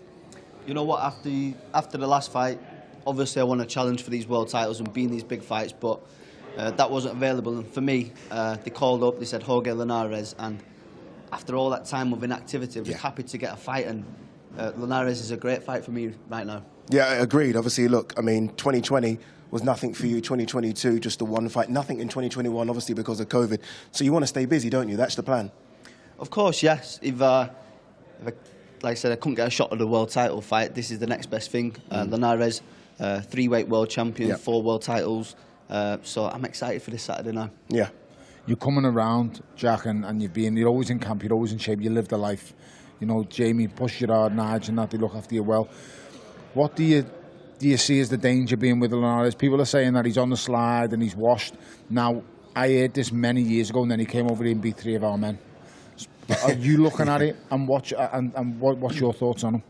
Yeah, of course. For me, it's Jorge is 38 now, so we're under the presumption it's like his last chance, which makes him dangerous. He's gonna come and bring it. He knows that the winner of this fight moves into bigger fights, but for him, if he loses this fight, it's kind of what options has he got? Where does he go? And with Linares, you said that I'm told the last thing that leaves a fighter is the power, so he's always had that punch power, so he does bring a threat still. Technically, he's very, very good. We were talking just before you came in, before myself and Addy, and my point is, you know, everyone's expecting you to win this, and you expect Foley to win it yourself, but and I don't want to bring it up, and I know it's before this fight, but ultimately yourself and Josh are going to be synced forever until this fight happens again. Do you agree with that? 'Cause that's what I've just said on camera before you've come on. I've said neither of these fights are going to be able to fully move on with the career until it happens again. Do you think that's a fair assessment? Yeah, of course. I've just walked through the building for the press conference and 2 people have mentioned it to me already. Wow. So that's where we're at with it. But like I've said to me manager Sam, my training team, they know me. Don't mention any other fight to me. I've got to beat Linares on Saturday. Nothing else matters right now apart from beating him. Okay. What Jorge Linares do you prepare for? Do you watch tapes of some of his best performances? Even the loss to Vasil, where I thought he looked excellent. Or do you watch tapes of his recent defeats? What do you prepare for? You know what? I've been preparing to be the best version of myself. There's so much content of Linares you can watch. He was professional back when I was in high school, so you can watch... 2002 made his debut, from 20 years ago, but I'm preparing for the best version of Linares, no matter what anyone says. Do you look at the landscape at 140 right now? Obviously, we've got the big fight with Regis and Devon. Teofimo's out there. Josh is out there somewhere as well. We don't know what he's doing in terms of next. Do you look at the landscape and think, I need to be right in the mix, right at the top of that? Yeah, I think this fight with Linares puts me back in that mix. It's a great division. The fighters that are coming up from 135, the whole, incredible division. The whole 140 divisions are alive, so that's kind of the carrot dangling, the excitement of coming through Linares and getting into these big fights. 7,000-8,000 we're hearing on Saturday. That must be exciting as well. Obviously, look, cost of living's tight, right? But people are still turning up for you. That must be good to know, and you've still got that support behind you. Yeah, very grateful for that. After the periods in inactivity and the cost of living crisis, but you've seen it at the last fight. It was co-main event to Woodlara, and the fans were there, and Eddie's give us this opportunity to headline in this beautiful city, and the fans are turning out for it. Indeed. What do you, when you're studying the likes of Jorge, Jack, and you look at him, as I say, he's long in the tooth, he's been in the game a long time, but what do you consider his dangers, his attributes, you know, his mistakes, his flaws? What do you see when you watch him? Yeah, so we've been watching him now for the last 12, 15 weeks, and the slip right hand, he's still got it. The left hook, he comes big with the left hook, he likes the body shots. He doesn't like taking the body shots, so there's certain little flaws that we've picked out, and he likes to sometimes ambush the fighters with the combination punches, but I believe in my timing and ability, I'm going to catch him in between them combinations. From watching Jorge Linares and studying him myself, I'd say he's been in the game a long time. I think there's a difference in him when he's out training in Tokyo or Japan, wherever it is. There's a difference to him when he trains in one place than there is another. Have you seen any difference in the way he performs? Like when he goes out to Tokyo or Japan, he's on fire, and then when he comes in, he's preparing from the States. It's a different version of him, kind of. I don't know. Yeah, I've not been into it too much. I've seen that the last couple of fights, he's not had Salas in his corner. Now we know that for the last 2 months he's been in Vegas with Salas. Yeah. And there's certain things that gym tends to do, and they try to work on and implement. So we've seen that, but like we just said earlier, I'm just preparing for the best version, the version where he's in Tokyo and he's knocking fighters. I'm preparing for that Linares. Jack, is there pressure to make it look really good on Saturday? Again, this is a guy fighting 38. Those are just the facts. 3 defeats in a row. One of those was a knockout defeat as well. Is there pressure to make a statement, to almost tell the division, I'm here? Yeah, I put that pressure on myself. Yeah. I believe in my ability. And I need to put a stamp on it this weekend to put my name forward for these big fights. Does it have to be world title or bust next year? Do you have to fight for a world title next year? Yeah, I've been a professional 10 years now, and I believe that next year, God willing, we come through Saturday night. I think that world titles are definitely on the table next year. Can I play a game with you very quickly? Yeah. Very quickly, last question, I promise. If I offered you the chance of fighting Teofimo Lopez for a world title, the winner of Haney Prograis or Josh Taylor rematch, what are you taking? I'd like to beat Josh up again. Wow, I like it. So it's not a case of world titles once the Josh fight, and there's no world titles on the line. I mean, listen, sorry to butt in, but do you class yourself as a world champion? Because No, I've not got a world title in the mantelpiece, but... I know, I get that, but 99% of us do. 99.9. No, I've not got a world title yet, but I will get one. You certainly will. I believe so as well. Fantastic performance last time. I'm expecting a really good performance this Saturday as well. Jack Catterall versus Jorge Linares headlines our main event on Saturday.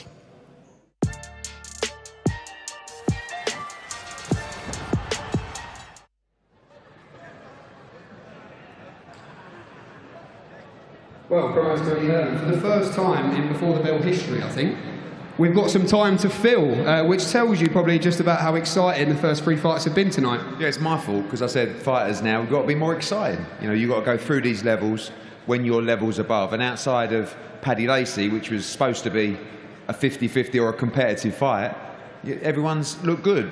Great performance from William Crolla, destructive punching. Aqib Fiaz, Muhammad Ali looked good. You know, was active and tried to force the stoppage. And Paddy Lacey, and now Campbell Hatton's coming up in a tough fight. Well, let's talk about Campbell Hatton, because would you believe it? Professional fight number 14, second 8-rounder, second southpaw as well. When you take yourself back to that night in Gibraltar, I felt for Campbell that night because he did more media than I've ever seen AJ do, I think, that week, building up to his debut. But how pleased can you be with the strides he's been able to take forwards in those 13 fights? Yeah, I'm pleased. You know, it's difficult for him because he started as a complete novice, and most fighters who are in their 14th fight are in 10-rounders, they're in domestic titles, British titles, and he's always going to get a bit of stick from this kind of boxing hardcore because he's going slowly, because he's got a lot of work to do. You know, we talked this week about the need to make competitive fights and to push people into exciting fights. We also, as I said in those interviews, you've got a responsibility to the fighter to give him an opportunity to develop. Tonight should be a competitive fight, but he's kind of run out of time now. You know, I believe the next fight will be a 10-round fight, and he'll have to move to English title level and British title. And that's where we're going to see what the developmental phase has done for him. You know, if he's not good enough, he'll get beat at that level. But I believe we've given him every opportunity. Tonight is the last box to tick before he's in those kind of fights. I was talking to his team this week, and they said in this camp he spent a couple of weeks in America with Virgil Hunter and Manny Robles, and he went out there with the attitude of a sponge, just to soak up absolutely everything. I think everyone thinks because he's Ricky Hatton's boy, he's had the luxury of travelling around the world, but really it's been Hyde and Tenerife for his training camps. How useful do you think those experiences in the States will be for him as well? Yeah, that time in the gym is sometimes just as important as the time in the ring. You know, when you're working alone with quality coaches. You go back to Conor Benn. You know, when he started, he was the same. He was a complete novice. And that time in the gym, he actually had around nearly a year out with an injury to his jaw and his hand. And he just stayed in the gym. He just learned from Tony Sims, and it really brought him on. So, you know, these guys who have legends as fathers in the ring, it's not that easy for them. People think, and you know, the door's open through that opportunity. But don't forget, everyone will always compare him to Ricky Hatton, who was a British boxing legend, and maybe he won't be Ricky Hatton, but he's a good kid that's working really hard and you know, working at his craft. And that time in America, that time with Virgil Hunter and Manny Robles, you know, I'm looking to see a performance tonight that can make the critics maybe say, okay, fair enough, we're seeing the improvements, because like I said, soon it will be sink or swim. We look forward to seeing the return of Campbell Hatton very shortly, actually, here in this ring behind us. You mentioned Conor Benn there. Now, I know for the fans listening here in the PA and watching at home as well, we keep hearing dates, December 23rd, Chris Eubank Jr. What is the latest, Eddie, on that front? Yeah, I mean, you know, the most impatient man right now is Conor Benn, because he wants to get back in the ring. And he's not going to wait forever. You know, if we can't make the Eubank fight, you're going to see him back very soon. Really, you know, we wait on the news of Fury Usyk. Clearly, December 23 is a competitive date. We don't really want to go the same night as Fury Usyk. I don't think they'd want to go the same night as Ben Eubank. So we are looking at some January dates as well. But I'm 100% confident that fight happens. I really am. I think it's the biggest fight that can take place in Britain, and we hope that the board grant us that opportunity to do the fight in Britain. If not, we will take one of the site fees that we've been offered and we'll do it internationally. But there's a chance there to do a stadium filler in a fantastic fight. And yeah, as I said, everyone impatient, but you've got to let us do our work, and it won't be long now. We look forward to news on Conor Benn, and we look forward to great night of boxing, of course. One place to watch it, that is DAZN. Let's hand back to your commentary desk. Mr. Darren Barker is with us. So 13 fights in, Campbell Hatton. What have you made of his development as a pro so far, Barry? Well, to be honest, it's been a steep learning curve, I would say that. And it's been in the spotlight, so it's been difficult for him. He didn't look great when he turned pro, I've got to be honest. There was holes and big gaps in him, but I think he's slowly improved. I think he's getting his boxing together. He's not trying to rush his work, and with that, he's looking better, looking more composed. But there's still a lot of work to do. Gary? Yeah, like I said about William Crolla earlier on, you come in and with a dad with such a big name, he got a lot of pressure on his shoulders, you know, and I think that he felt that early on in his career. But his last couple of fights, he seemed to have settled down a little bit. He's got some amateur experience behind him, and that's starting to come through and starting to show. He's learning a lot about the pro game, obviously, as well, and I'm starting to like what I'm seeing the last few fights I've seen him in. Well, Campbell's ready, so is his opponent, and so is our MC, David Diamante, so let's hand over to him now. All right, ladies and gentlemen, we crack on with an 8-round super lightweight affair. Making his way to the ring, please welcome Jamie Sampson. Walking to the ring is Sheffield's 32-year-old Jamie Sampson.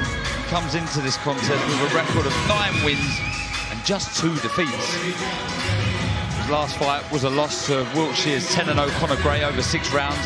And though he lost the bout, it was only by a couple of rounds. And remarkably, that was his first fight back after a long 9-year absence from the sport. There wasn't much sign of ring rust. And the unbeaten fighter was frustrated by his movement and he was slick. So he'll be trying to do the same tonight against Campbell Hatton.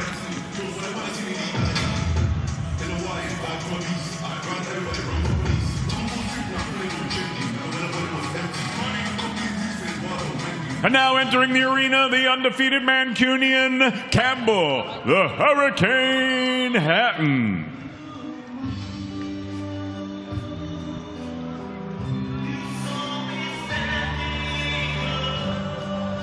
So what to the ring for the 14th time as a professional is Hyde's 22-year-old Campbell Hatton.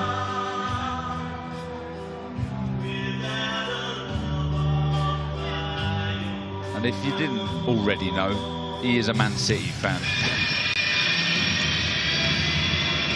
In his last contest, he beat Hitchens, Tom Ansell, completing the 8 rounds distance for the first time, winning 78-74, and referee Sean McAvoy's scorecard.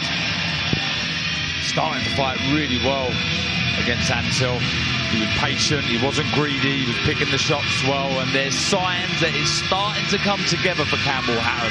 More thought in his work, the power, the physical presence. Just as I look through the ropes, sat next to Eddie Hearn is his dad Ricky, an absolute legend of the sport. Let's see how Campbell gets on in his 14th contest.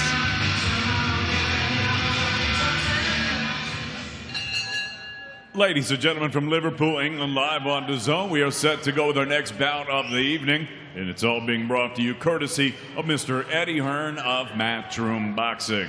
We're sponsored by Betfred, Stagefront, Forged Irish Stout, and Everlast. Introducing your third man in the ring at the sound of the bell, from Liverpool, scoring A-star referee, Mr. Mark Lyson. Now, ladies and gentlemen, 8 rounds of boxing scheduled in the super lightweight division. Introducing first, fighting out of the red corner, wearing the blue and gold. He scaled 10 stone, 1 pound, 2 ounces.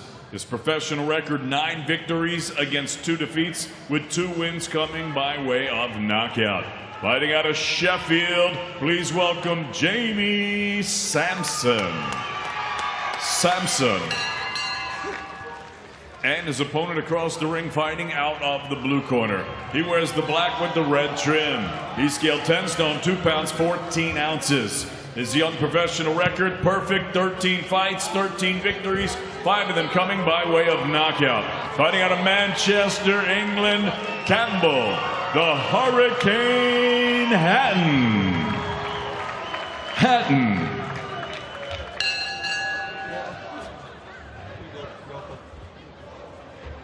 Okay, boys, both know the rules. It's to obey my commands. Tell you to break clean. Defend yourselves at all times, boys. Touch gloves. Pull up, boys.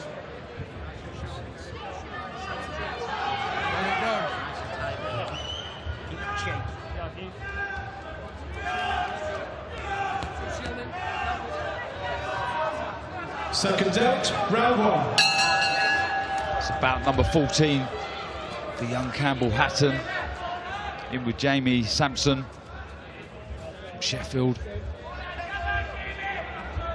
A lot been mentioned this week about when Hatton may potentially fight for titles. He's doing his job correctly. He's producing the wins, stepping in the right direction on the front foot here against Sampson. Yeah, but this is a fight. You've got to be careful here with Sampson because, again, it's a southpaw.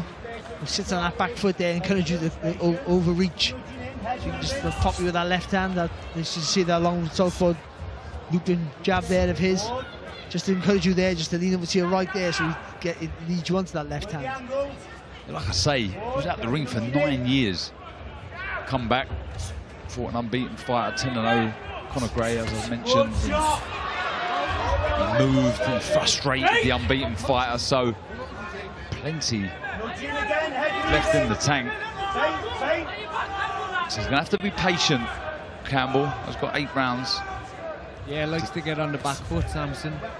Southpaw stance as well, so could take a bit of figuring out for Campbell Hatton. And that makes it more difficult to establish that jab, which he needs to close the distance. That's what makes it harder for him. If you don't get the foot on the outside, which you don't always have to, but it helps. You start punching in the middle of the body, and that leaves you exposed there for that right hook. See the pressure on the front foot already from Campbell Hatton. This is Samson's first 8-rounder, so with that long layoff that he did out 9 years, from the younger man, Hatton forced the pace and makes Samson feel all those 32 years preparation for this fight. Campbell's been very good, sparred with Jack Catterall. Doesn't get much better than that for Campbell Hatton. He's also sparred with a local fighter, Tyrone Bowen Price. Matthew Hatton, uncle, so he's progressing nicely. He's had a good camp. Be careful there, Samson. It's the right sort of idea there, is just to frustrate Hatton, dart in with the shot and hold him, but you've got to just make it not so obvious. He's trying his best to get close, isn't he? He's getting really, really close, and it's a little predictable. Just reaching a little bit with that left hand. I'd like to see him set it up a little bit more behind a couple of feints. But this pressure will be felt the more this fight goes on. Really making Samson move. However, like I say, against Conor Gray, he moved for 6 rounds comfortably. He was under a lot of pressure, but it was a very close fight. Samson pushing Campbell as the younger man just spins Samson back round. What Hatton can't do is when he misses with an attack, he takes a step back. You've got to stay there. Just sit down a bit lower and just take a little turn to the left or the right and then go again.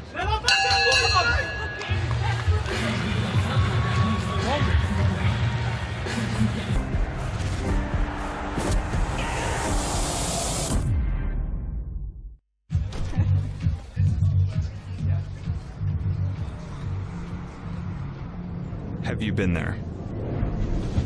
Been places no one should go? If you've been there, then you know. There's no such thing as solo. Wherever you go, we go. Every step, every wall, every climb. We always have your back. Stay patient, don't get frustrated yet. Good start, Calling 10 seconds. Then walk straight onto it. Seconds out, round 2. Bit of a cagey first round. Campbell trying to get close. Samson moving. We expected that. Holding the centre ring to start this second round, though. It's a tricky one here for Campbell Hatton because he has to be a little bit more aggressive. You've got to close the distance quicker. But with that, rushing in, he's going to walk on the shots here for Samson. But if he doesn't close the distance quicker and put Samson a bit of pressure, Samson's going to have that confidence here to start hot shotting from way far out. That was a nice right hook from Campbell. He's holding on Samson. He felt that. It was a lovely shot. Just went round that left side of Samson. On the back foot, he's moving. It looks like he's recovered. It was a good shot, Gary. Yeah, I feel like he's just reaching a little bit though, Campbell Hatton here. I'd like to see him, like I said in the last round, set it up through a few feints, move his head a little bit more on the way in. A little bit predictable coming in. Trying to rough up Samson inside. He again is trying to hold, trying to unsettle the younger man. Referee just having a word.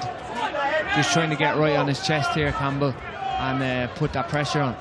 If you've got to stay nice and low though, that'll help him. So he lowers it harder to punch down with accuracy. Make sure smaller targets and allows you just to engage those bigger muscles in your legs to push off with a bit more speed. Spent a bit of time out in the States, Campbell. Manny Robles and Virgil Hunter both giving him similar advice and said he's taking it all on board and to go and show how disciplined he's been in camp. He's been majority of the time in Hyde, in the Hatton gym. Well, his biggest mistake he makes, Hatton, for a long time, is just lifts the chin a bit high every now and again. And sometimes when after he attacks, he's just, he can be caught with a counter because of that. Just come in and just stay nice and low. Keep that head constantly a moving target all the time. Yeah, chin does come high at times, but like I say, the last few contests, a bit more thought in what he's doing. Do like the work to the body, and as I say, that lovely right to the body from Hatton. Seen shades of the sort of technical stuff that his dad used to do with the tap upstairs and the drop down to the body with the left. Likes dropping that left into the body. He does, doesn't he? Yeah, good shot. Just overreaching with the right there. There's that left as Samson just walks onto the shot. Just needs to show him something here, Samson. It's good work. Just needs to remind Hatton that there's stuff coming back when you make a mistake.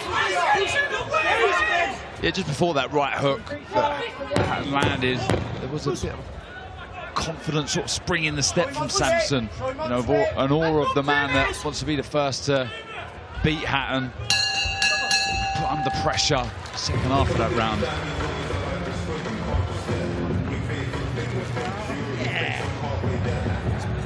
Big best. Right, listen, do not hang about too long now, right? That's third round. A bit more success there, I thought, for Campbell Hatton in that second round there. Just closing the distance a little bit quicker before. He's still reaching slightly, as Gary was saying, but just trying to close the distance quicker with his feet before he lets it go. Struggling with the southpaw stance a bit because he likes to work off the jab, and that's understandable. So just taking that bigger step with the left foot over to the left side before you let that left foot to the body go will help him just adjust to that southpaw stance. Use that full minute. Yeah. Onto that left hook to the body.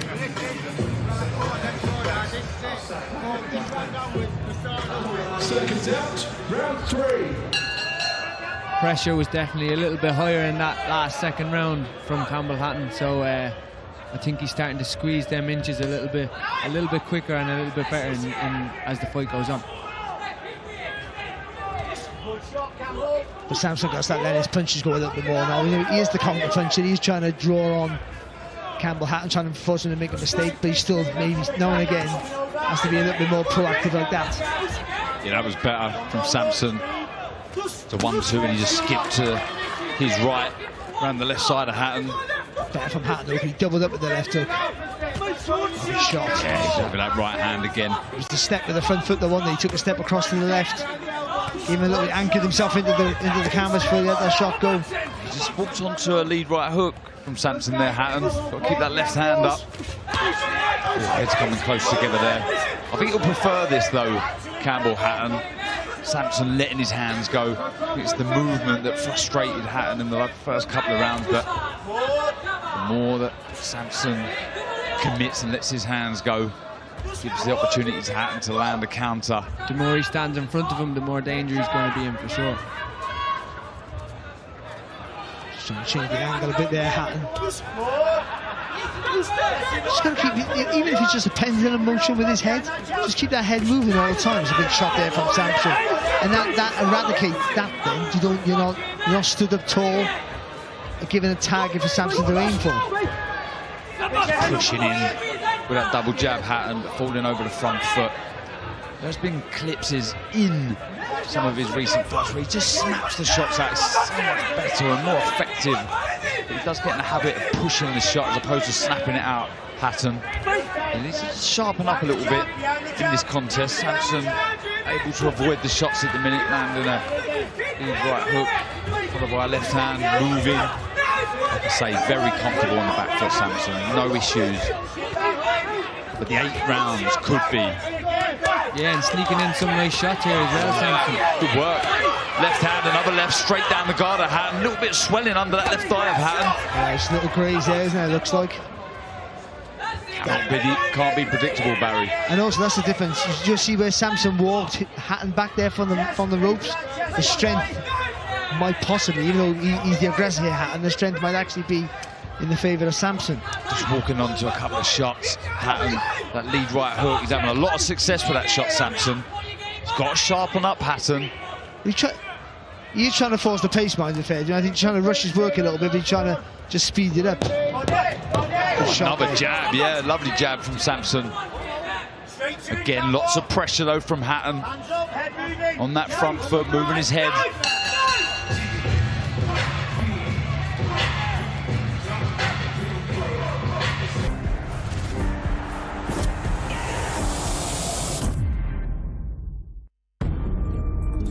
Estimated collision in T-10. 9. Can you confirm satellite collision is imminent? 8. 7. 6. 5. Collision avoidance maneuver. 4. 3. 2. 1. Satellite collision averted. It takes the whole force to protect space. Join us.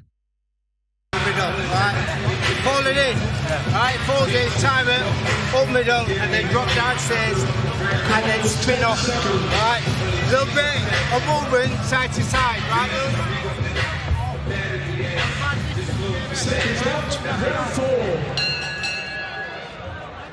Into the fourth round we go. A few tricks and puzzles got to overcome here from Sampson, Hatton. Yeah, just letting them hands go from a little bit far out, I think. I'd like to see him get his feet inside first before he starts letting the hands go. Just changing the levels there, but leaning over the front foot instead of bending the knees. Well, what you were saying earlier, Gary, that was the feint to get close to the gap, isn't it? That's the perfect foil for it. Just feint, real sharp stabs to the front foot. He's coming with the hands rather than the feint. He's just throwing that from a little bit far out, getting caught on the way in by Sampson, and then he's moving off with that nice footwork as well. This is his fourth, eighth rounder, Campbell Hatton. He's looked fit in the past. No problems with him doing the distance. It's just that question with Sampson, who's been put under pressure. Will he be able to keep up with this pace? But so far, looking very composed, relaxed, popping the shots out, that straight left, the lead right hook. Very accurate with the shots, just walking onto that left to the body, though, from Campbell Hatton. I would say, though, every time they get close, he's holding for dear life, Sampson. Oh, good shot there from Sampson, good right hand. Again, though, it's because Hatton stands tall with the chin up, every shot he takes looks like a bigger shot than it actually might be. Yeah, getting picked off at times, Hatton. Trying to get closer, but it's the elusive footwork, the nimble feet of Sampson. Just slipping, grabbing hold, like you say, just spinning Campbell Hatton. He's got to be careful, Sampson. He's doing a lot of holding. Referee has warned him. There's that right hook again, just walking on, spinning off. Boxing well, isn't he, Sampson? Nicely here, Sampson, yeah. He's enjoying this. As Barry said, every time they get to the ropes or get into the corner, he's holding on for dear life. And it's too obvious, and it was too obvious from the first round, and you can see the referee now maybe starting to get frustrated himself, and he's not careful there, Sampson. If you can't hold him close, that allows Hatton free rein then. But from distance, Sampson's doing well. Moving nicely, just popping out that left hand again, and the jab. Hatton desperately trying to find those body shots, trying to slow down the movement of Sampson. Well, you can't fault the commitment here of Hatton. No, he's fully committed to trying to get there, but it just, as Gary was saying earlier, that to be able to close that distance, he's just, he hasn't quite figured out how to get from A to B. Like we say, Sampson comes into this with a winning record, 9 wins, 2 losses. First of those losses was, like I say, over 9 years ago. So full of ambition in this contest. Again, trying to walk Hatton onto the shots, who's just getting a little frustrated in there.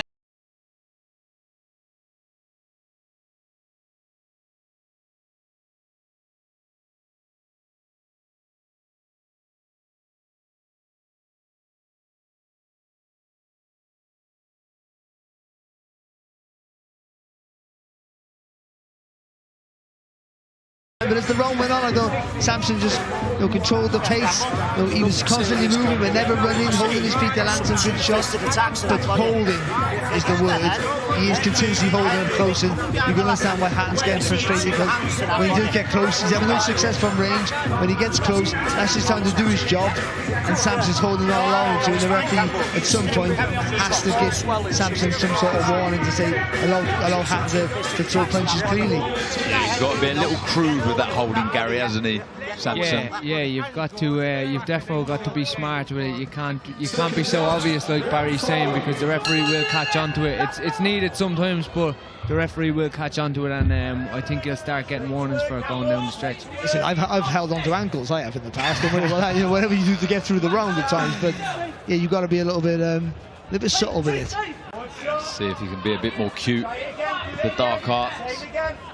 Samson, who's back on the back foot moving, trying to poke out that jab, followed by the left hand. Again, a little laboured by Hatton, just launching in with that left hook to the body. Better with a follow-up left hook, missing with the right hand afterwards though, and again, getting picked off. Again. It was a little bit better from Hatton there, because when Samson moved to his right, he took a step across to his left there, Hatton. He just blocked the exit route. That was a nice jab. Took the sting out of the shot, Samson, but it was better, it was sharp from Hatton. Needs to do some more of that, sharpen up the shots. Just missing with the long left hook there.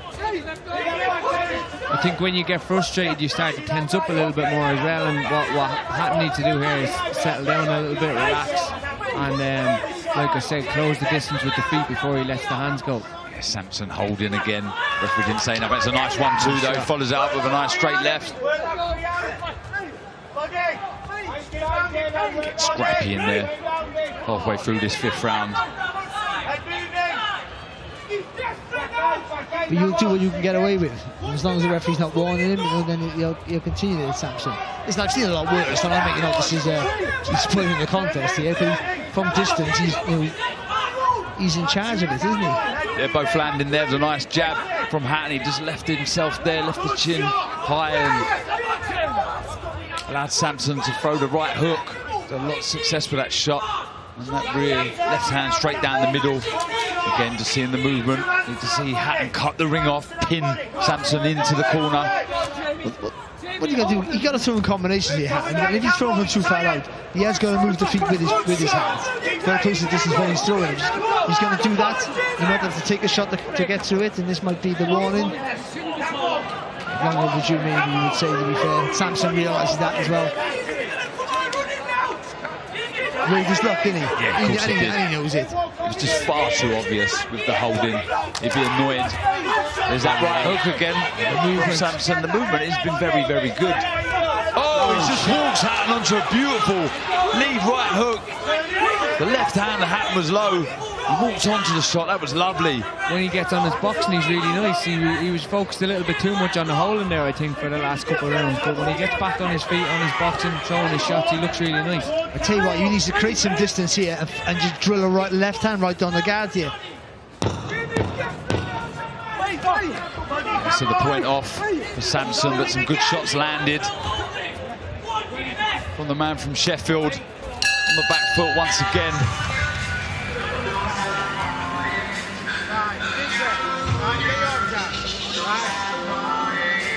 Times, Campbell. Got to win ugly. Yeah.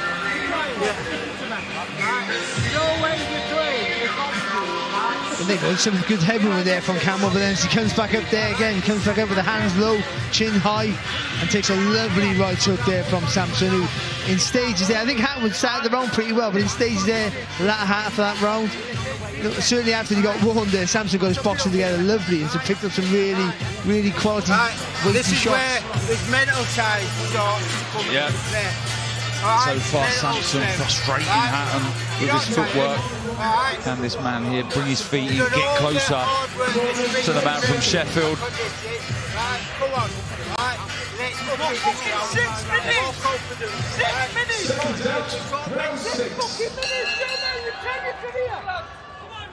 6 minutes! Still 3 rounds to go.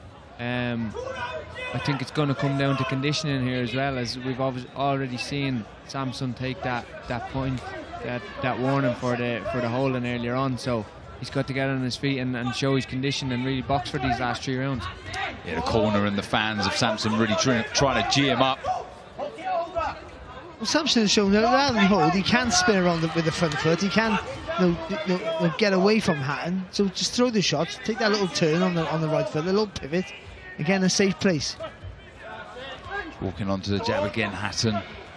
Moving his head nicely, avoiding the hooks from Samson, but he's got to find something here. Good work to the body, just missing with that last right hook. Chin again, Barry, like you mentioned, high from Hatton. But he starts off moving his head. The initial movement is right, and he's moving his head, but then he stops and lifts it up, and that makes him a target to hit.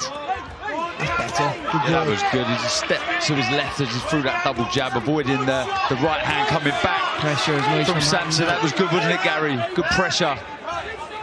Felt that body shot there, Samson, I think. Yeah, working really the body. Through the gears here now. Yeah, working the body nicely, slowing down the legs of Samson, trying to sap him with energy. It was a right hook to the body. I think he felt that, Samson. He should show us something again now. A nice good jab he's got. And he's just trying to buy seconds here now, Samson. I think he's running out of gas. Yeah, there's a nice little short right hand to the body once again from Hatton. Again, he holds on, Samson. Just spins round the back of Hatton. I think he senses this Hatton. He walks onto a jab there, but I think he's felt the physical presence, the movement, just slowed down ever so slightly from Samson. Just trying to look for that left hand again. You got a double jab his way in here now, Hatton, and then tip down with the left hook to the body. Just hook off that last jab. Yeah, this was always going to be the big question. How would he fare over this 8-round distance, Samson, having never done it, having been out the ring over 9 years, he's had one back, but it was only a 6-rounder. Oh, that was a nice straight left. Took it well though, Hatton, to his credit. Exchanging shots there. When he lets them go, he looks really good, like I was saying, but he doesn't seem to let them go enough. I think he's, like I said, running out of gas. He's trying to hold on and buy seconds, but when Samson can let them go, he's looking really good. Another point here from the referee. Yeah, another point from the referee. Samson not happy with that, but he's definitely feeling the pace, holding an awful lot. A good jab there from Samson.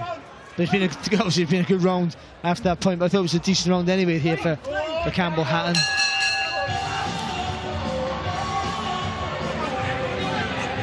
Bit of afters there, barging each other at the end of that round, but signs that Hatton's starting to wear Samson down. How you feel? All right. Yeah, and with that inability to hold out here, Samson, who's boxed really well, I'll be honest, and he read his luck as well with the holding, but now he can't do that. He's having to fight in places he doesn't want to. Well, first up on our main broadcast at 7 p.m, Khalil Majid takes on the local favourite hero, Tom Farrell. Brings experience into the contest, Farrell, but Majid looks calm, he looks relaxed, ready to put on a good show.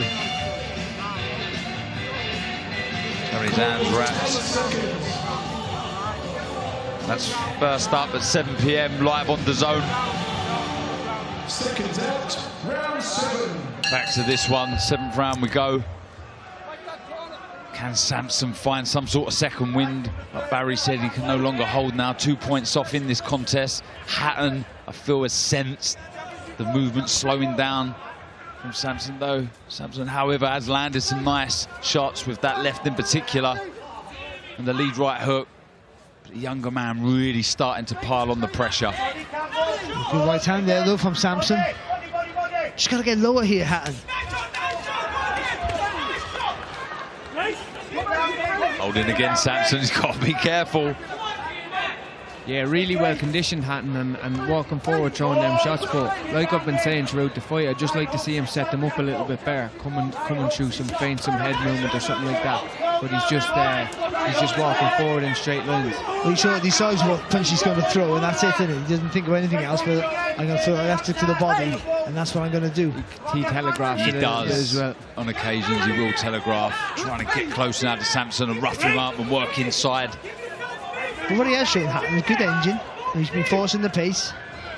He has felt sorry for himself when he's walked onto shots and dropped a few rounds here, hasn't he? It was still a tight fight, so he's kept going, kept trying to go.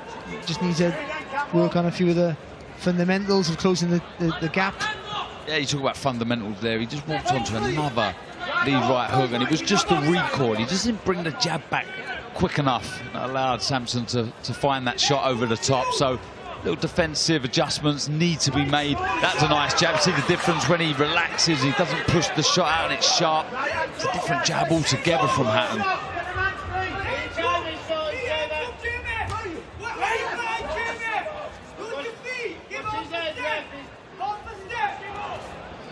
Central area champions Doncasters, James Flint. Could that be a fight we see for the winner, perhaps, after this?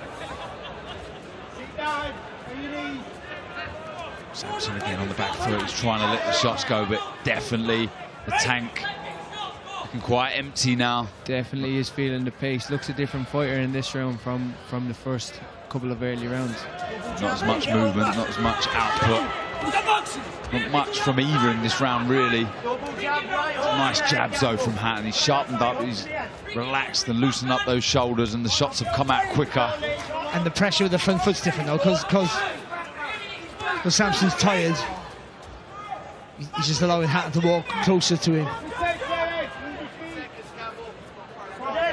Yeah, he's closing that gap a little bit easier this time round, Barry. Yeah, that's Samson's. There's not giving him anything to stop him, is he? Deter him.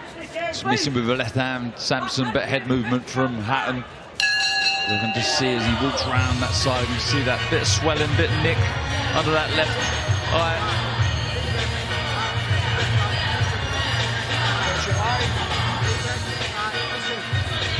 Yeah, pressure may be starting to tell here. It's just again early in the round there, some of the quality he's shown throughout the contest so far here, Samson. Fast reactions, that lovely long right hook that he's had. Which is, you know, that 2 public warnings for holding and just starting to tire now. As Gary pointed, you know, sort of saw those signs early in the contest, to his credit.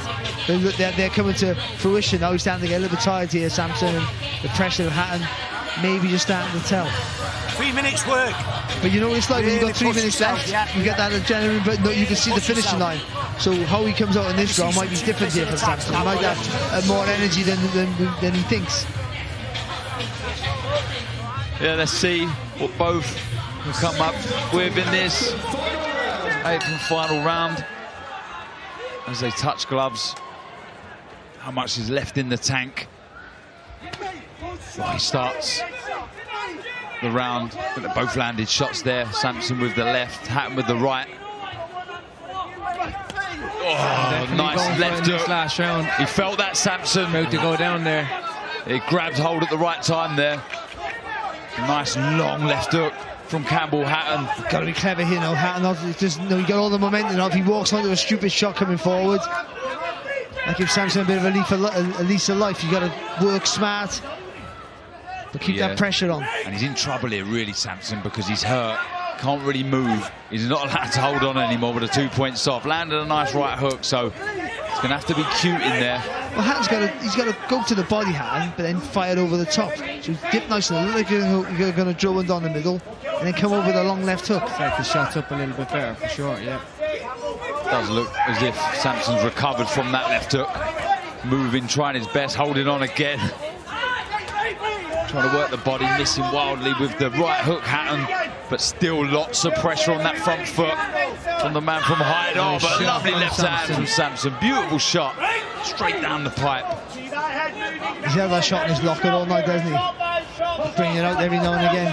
Yeah, it's been the straight left and the lead right hook from Samson, and obviously the movement, but very evident early on in this contest it was going to be the pressure from Hatton to try and wear down the movement of Samson. They've obviously watched Samson, and he holds on. The referee's getting really annoyed and really frustrated. He gives Samson a long, hard look. He didn't say nothing, just looked at him there to say, look, one more time, that's your lot. It's a mission of survival here now for Samson into the last minute of the round. 8 minutes to go. He's running almost on empty now, Samson. He's holding continuously here, though. Yeah, oh, he's called it off. Disqualified. Jamie Sampson. He did give him numerous warnings. 2 points taken off. And he waves off the contest, the referee. It's really disappointing for him as well because he boxed really well. Whether he was going to win the fight's irrelevant or not, but he boxed really well and he made it was a really hard, enjoyable fight. But he was holding from the offset, from the first round he was holding, but he was doing it right in front of the referee continuously. And by the way, I have to say, this 3 public warnings and he's chucked out is not a rule. It's in the discretion of the referee. The referee can actually give you as many public warnings as he feels fit. But it's usually that they warn you twice publicly and then they've had enough, their tolerance is enough. And well, that was the left hook, Barry. Sorry to jump in there. That was the left hook that stunned. And he knew enough to hold, ironically, he knew enough to hold, of course he did. But I mean, he knew enough to survive, and it was a good shot, and he just took the momentum away from Hatton a little bit there, that way, and he boxed really well. But you've got to give Hatton some credit here. He's learning on the job. These are the fights he needs to develop. They're hard fights that he's going to get criticised for again, unfortunately. But these are the fights that are going to make him a better fighter. Fighters who are southpaw, slick, frustrate you, hold you, and all that content, but still you get the win. Ladies and gentlemen, referee Mark Lyson disqualifies the red corner at 2 minutes and 7 seconds of round number 8, declaring your winner. He's still undefeated, Campbell, the Hurricane Hatton. With some boos ring around the arena. Yeah, being frustrated. Something you don't hear that often, but for somebody who got disqualified for holding, I really enjoyed that fight. You wouldn't really hear it with. Usually you think that it's a boring fight if someone's after getting disqualified for holding, but I really enjoyed that fight. I think it was entertaining the first few rounds. Sampson came out to fight, came out to win, it looked like, in the first few rounds, had lots of success, but obviously then that pressure of Hatton and the conditioning of Sampson, yeah, he came out on top. And you'd want to see it again. Let's be honest, you would. It was a good fight for him. It was a good fight to watch, and you see Hatton having to battle through things in his mind as well. And Sampson as well was also thinking, I'm going to get the win here. Look at that winning Sampson, thinking, at the midway stage, it looked like he was going to win, let's be honest. Well, Campbell Hatton is victorious after the disqualification. He's now sat down with Jamie Ward, our reporter, and promoter Eddie Hearn. Campbell Hatton, congratulations, 14-0, your second southpaw in the books tonight. Just break that down for us, because it ended possibly not in the way you wanted it to, but just break that down, what we've just seen. No, it's not all what I wanted. I prepared well. Southpaw style isn't something that I struggle with. Been mixing it with some top southpaws, Jack Catterall being one of them, and it weren't as scrappy as that, and I performed a lot better, so I don't think anyone's going to look good against that amount of holding. I think the ref did a good job. He gave him every opportunity, and just apologise to everyone who's paid to come and watch that, because that weren't entertaining anyone. You dealt with your first southpaw opponent a bit earlier this year in Manchester handily. You looked really good against him and got the stoppage. What made it frustrating in there amongst the holding as well? The holding, the falling in, he was hanging on for dear life. It was constant. He was getting constant warnings and he was doing nothing to stop it. So I think it shows that the ambition weren't there after a while, because where could it have been? Did you feel that you were breaking him down, though? That was his first 8-rounder tonight, Jamie Sampson, and it sort of seemed after the 6th-round mark he really did just run out of ideas as well.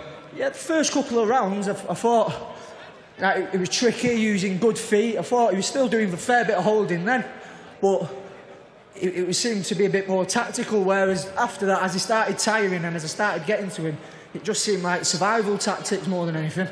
Like you say, on paper, that was probably a step up for you tonight. Second southpaw, through the early rounds out of that southpaw stance, he did have a little bit of success. It's all learning for you, isn't it? And do you believe you'll learn a lot from that tonight as well? Yeah, it is all learning, but I think I'm going to get some stick after that performance now, and there was definitely things I could have done better, like with every fight, but I'm going to get stick for that, and I don't think it was fully my fault. I was talking to Eddie a little bit earlier on in the stream, and he said it to you at the press conference as well this week, that 14-0 now. I want to ask you the question, not just Eddie Hearn. Where are you at in your mind, Campbell? What do you feel ready to look at next? Yeah, don't judge me off that performance at all. It weren't that weren't like watching Campbell Hatton that we know, not just in the gym, in the last few fights.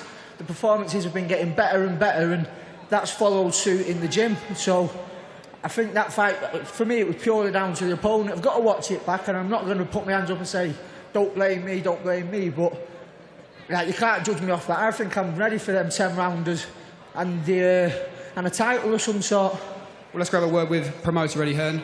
Eddie, Campbell said not the way he wanted to win the fight tonight. It was a bit scrappy at times and frustrating ultimately for Campbell in there this evening.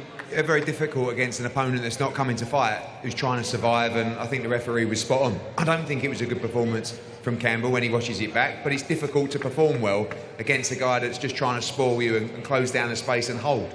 But you've got to deal with that, and he did deal with that, because after 4 rounds it was quite a close fight when he watches it back, but he started to hurt him and wear him down.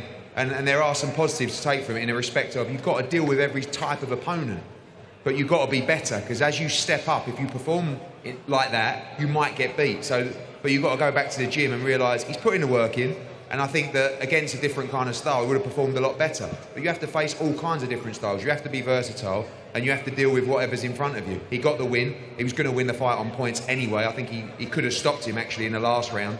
He started to break him down and hurt him. But there's still work to do, but you're running out of time to do that work. As you said, 14-0. I think against the right opponent who's coming to win, that's when you're going to see the best of him. And although he'll be frustrated tonight, those kind of experiences there, they do go a long way. It can't just all be you getting your own way, you improving, you getting pats on the back. There's got to be the criticism, there's got to be the tough nights, the frustrating nights, and he'll learn as much from that experience than he will of going in and bashing someone up over 3 or 4 rounds. So good, go and sulk, go and lick your wounds, and come back for a big fight early next year. Is that it for the year? Because I believe this was the 5th fight of a very active... It's been very busy, and you know, sometimes activity's great, but also at the same time, you're always in the gym, you're not getting a lot of rest, and I'm not saying he's flat, because again, I put the pressure and the emphasis on the opponent tonight. But I think as you move into 10 rounds, you need to go back, like I said, watch it back, lick your wounds, come back, do a proper camp, and I think 10 rounds is next. Some kind of area title fight against someone that's coming to win. That's when you're going to see the best of Campbell Hatton. But good, as I said, you know, go away. He'll be disappointed with his performance. He'll be disappointed with the fight. That's okay. Now we're going to see the tougher tests, and I think that's when you're going to see him perform better. I think he's still going to surprise a lot of people. And off the back of that, it's going to be easy to match him, because everyone's going to say, I can beat Campbell Hatton. Jamie Sampson did, but let's be honest, after 4 rounds, he didn't really fancy it, did he? So we'll see if those boys fancy it against Campbell Hatton. As I said, I think he'll surprise people. Eddie, if you can just pass the mic there down the line. Substitution, in comes uncle and trainer Matthew Hatton. Matthew, what was your verdict as trainer watching that from ringside tonight? Well, I did express some concern previously about the opponent. I watched his last fight. He was holding, he had points taken off for holding. I actually asked the referee, it's the first time I've ever done it, to watch for the holding. I was hoping this big crowd, a big night, would make him come and fight a little bit more. And it takes 2 to tango. Campbell could perform better, probably should perform better, but wow, that was so difficult against a frustrating opponent. I thought he was very, very lucky to get through to the 8th round. I thought there was a case for him being disqualified earlier because he didn't want to know. Big crowd, big night, and disappointing. Frustrating. In terms of next steps, Matthew, obviously he looked fit in there tonight. That's one thing we can certainly take away from it, was throwing big shots right until the end in his second 8-rounder. Do you follow suit with Eddie that it is the time now to look at these 10-rounders and title fights? Because that's what Campbell wants as well. I think so. You know, we didn't get a true reflection of Campbell tonight. You know, the opponent didn't come to fight. He was constantly holding, constantly falling. And like Eddie said, it's going to be easy to match Campbell now. He's capable of a lot more. And, you know, we get an opponent who comes to fight and we see the best of Campbell. Final one from you tonight, Campbell. I know, as you just said there, you'll go and watch that back, get back in the gym for a busy, active 2024 and come and continue to prove a point, because I always feel that's going to be the case, and that's important to you as well. Yeah, we can see him getting better. It's been a pattern for the last, not as much my first year as a professional, but definitely the last, like the second half of my career, where every fight's been a little bit better, and this one's not followed suit. And again, you learn more from them fights where things aren't going to plan than the ones that do. So just roll on next year. Roll on next year indeed. Professional victory number 14. Campbell Hatton, well done. Well, Campbell Hatton moves to 14-0 as a professional. And remember, the big fights keep coming here on DAZN.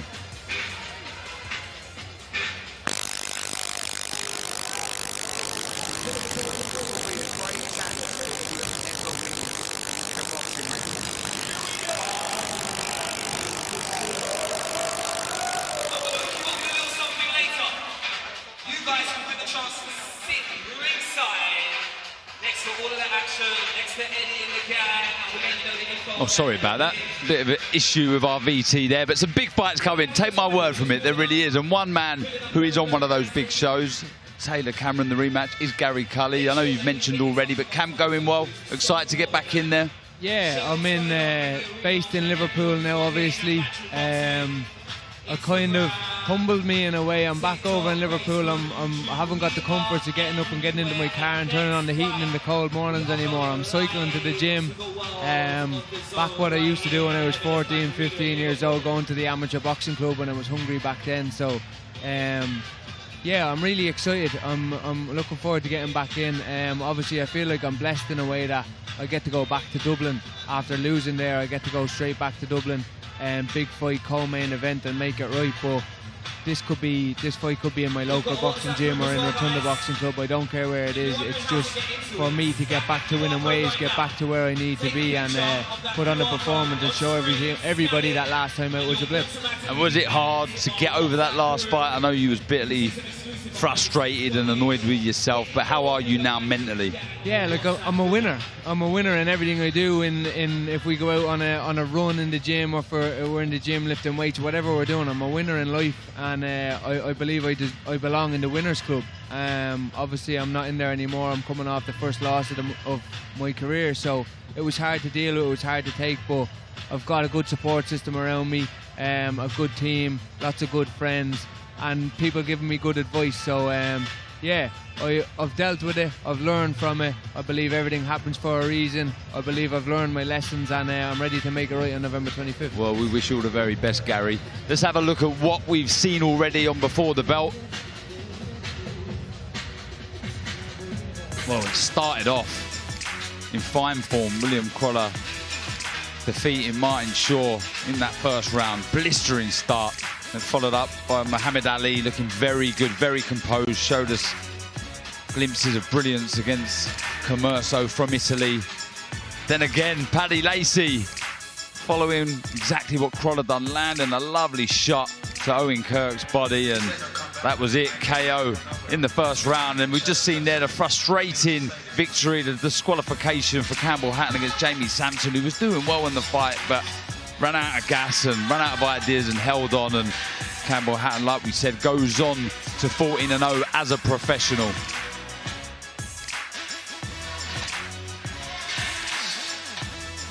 And this is what we have for you in around 10 minutes, just over 10 minutes time.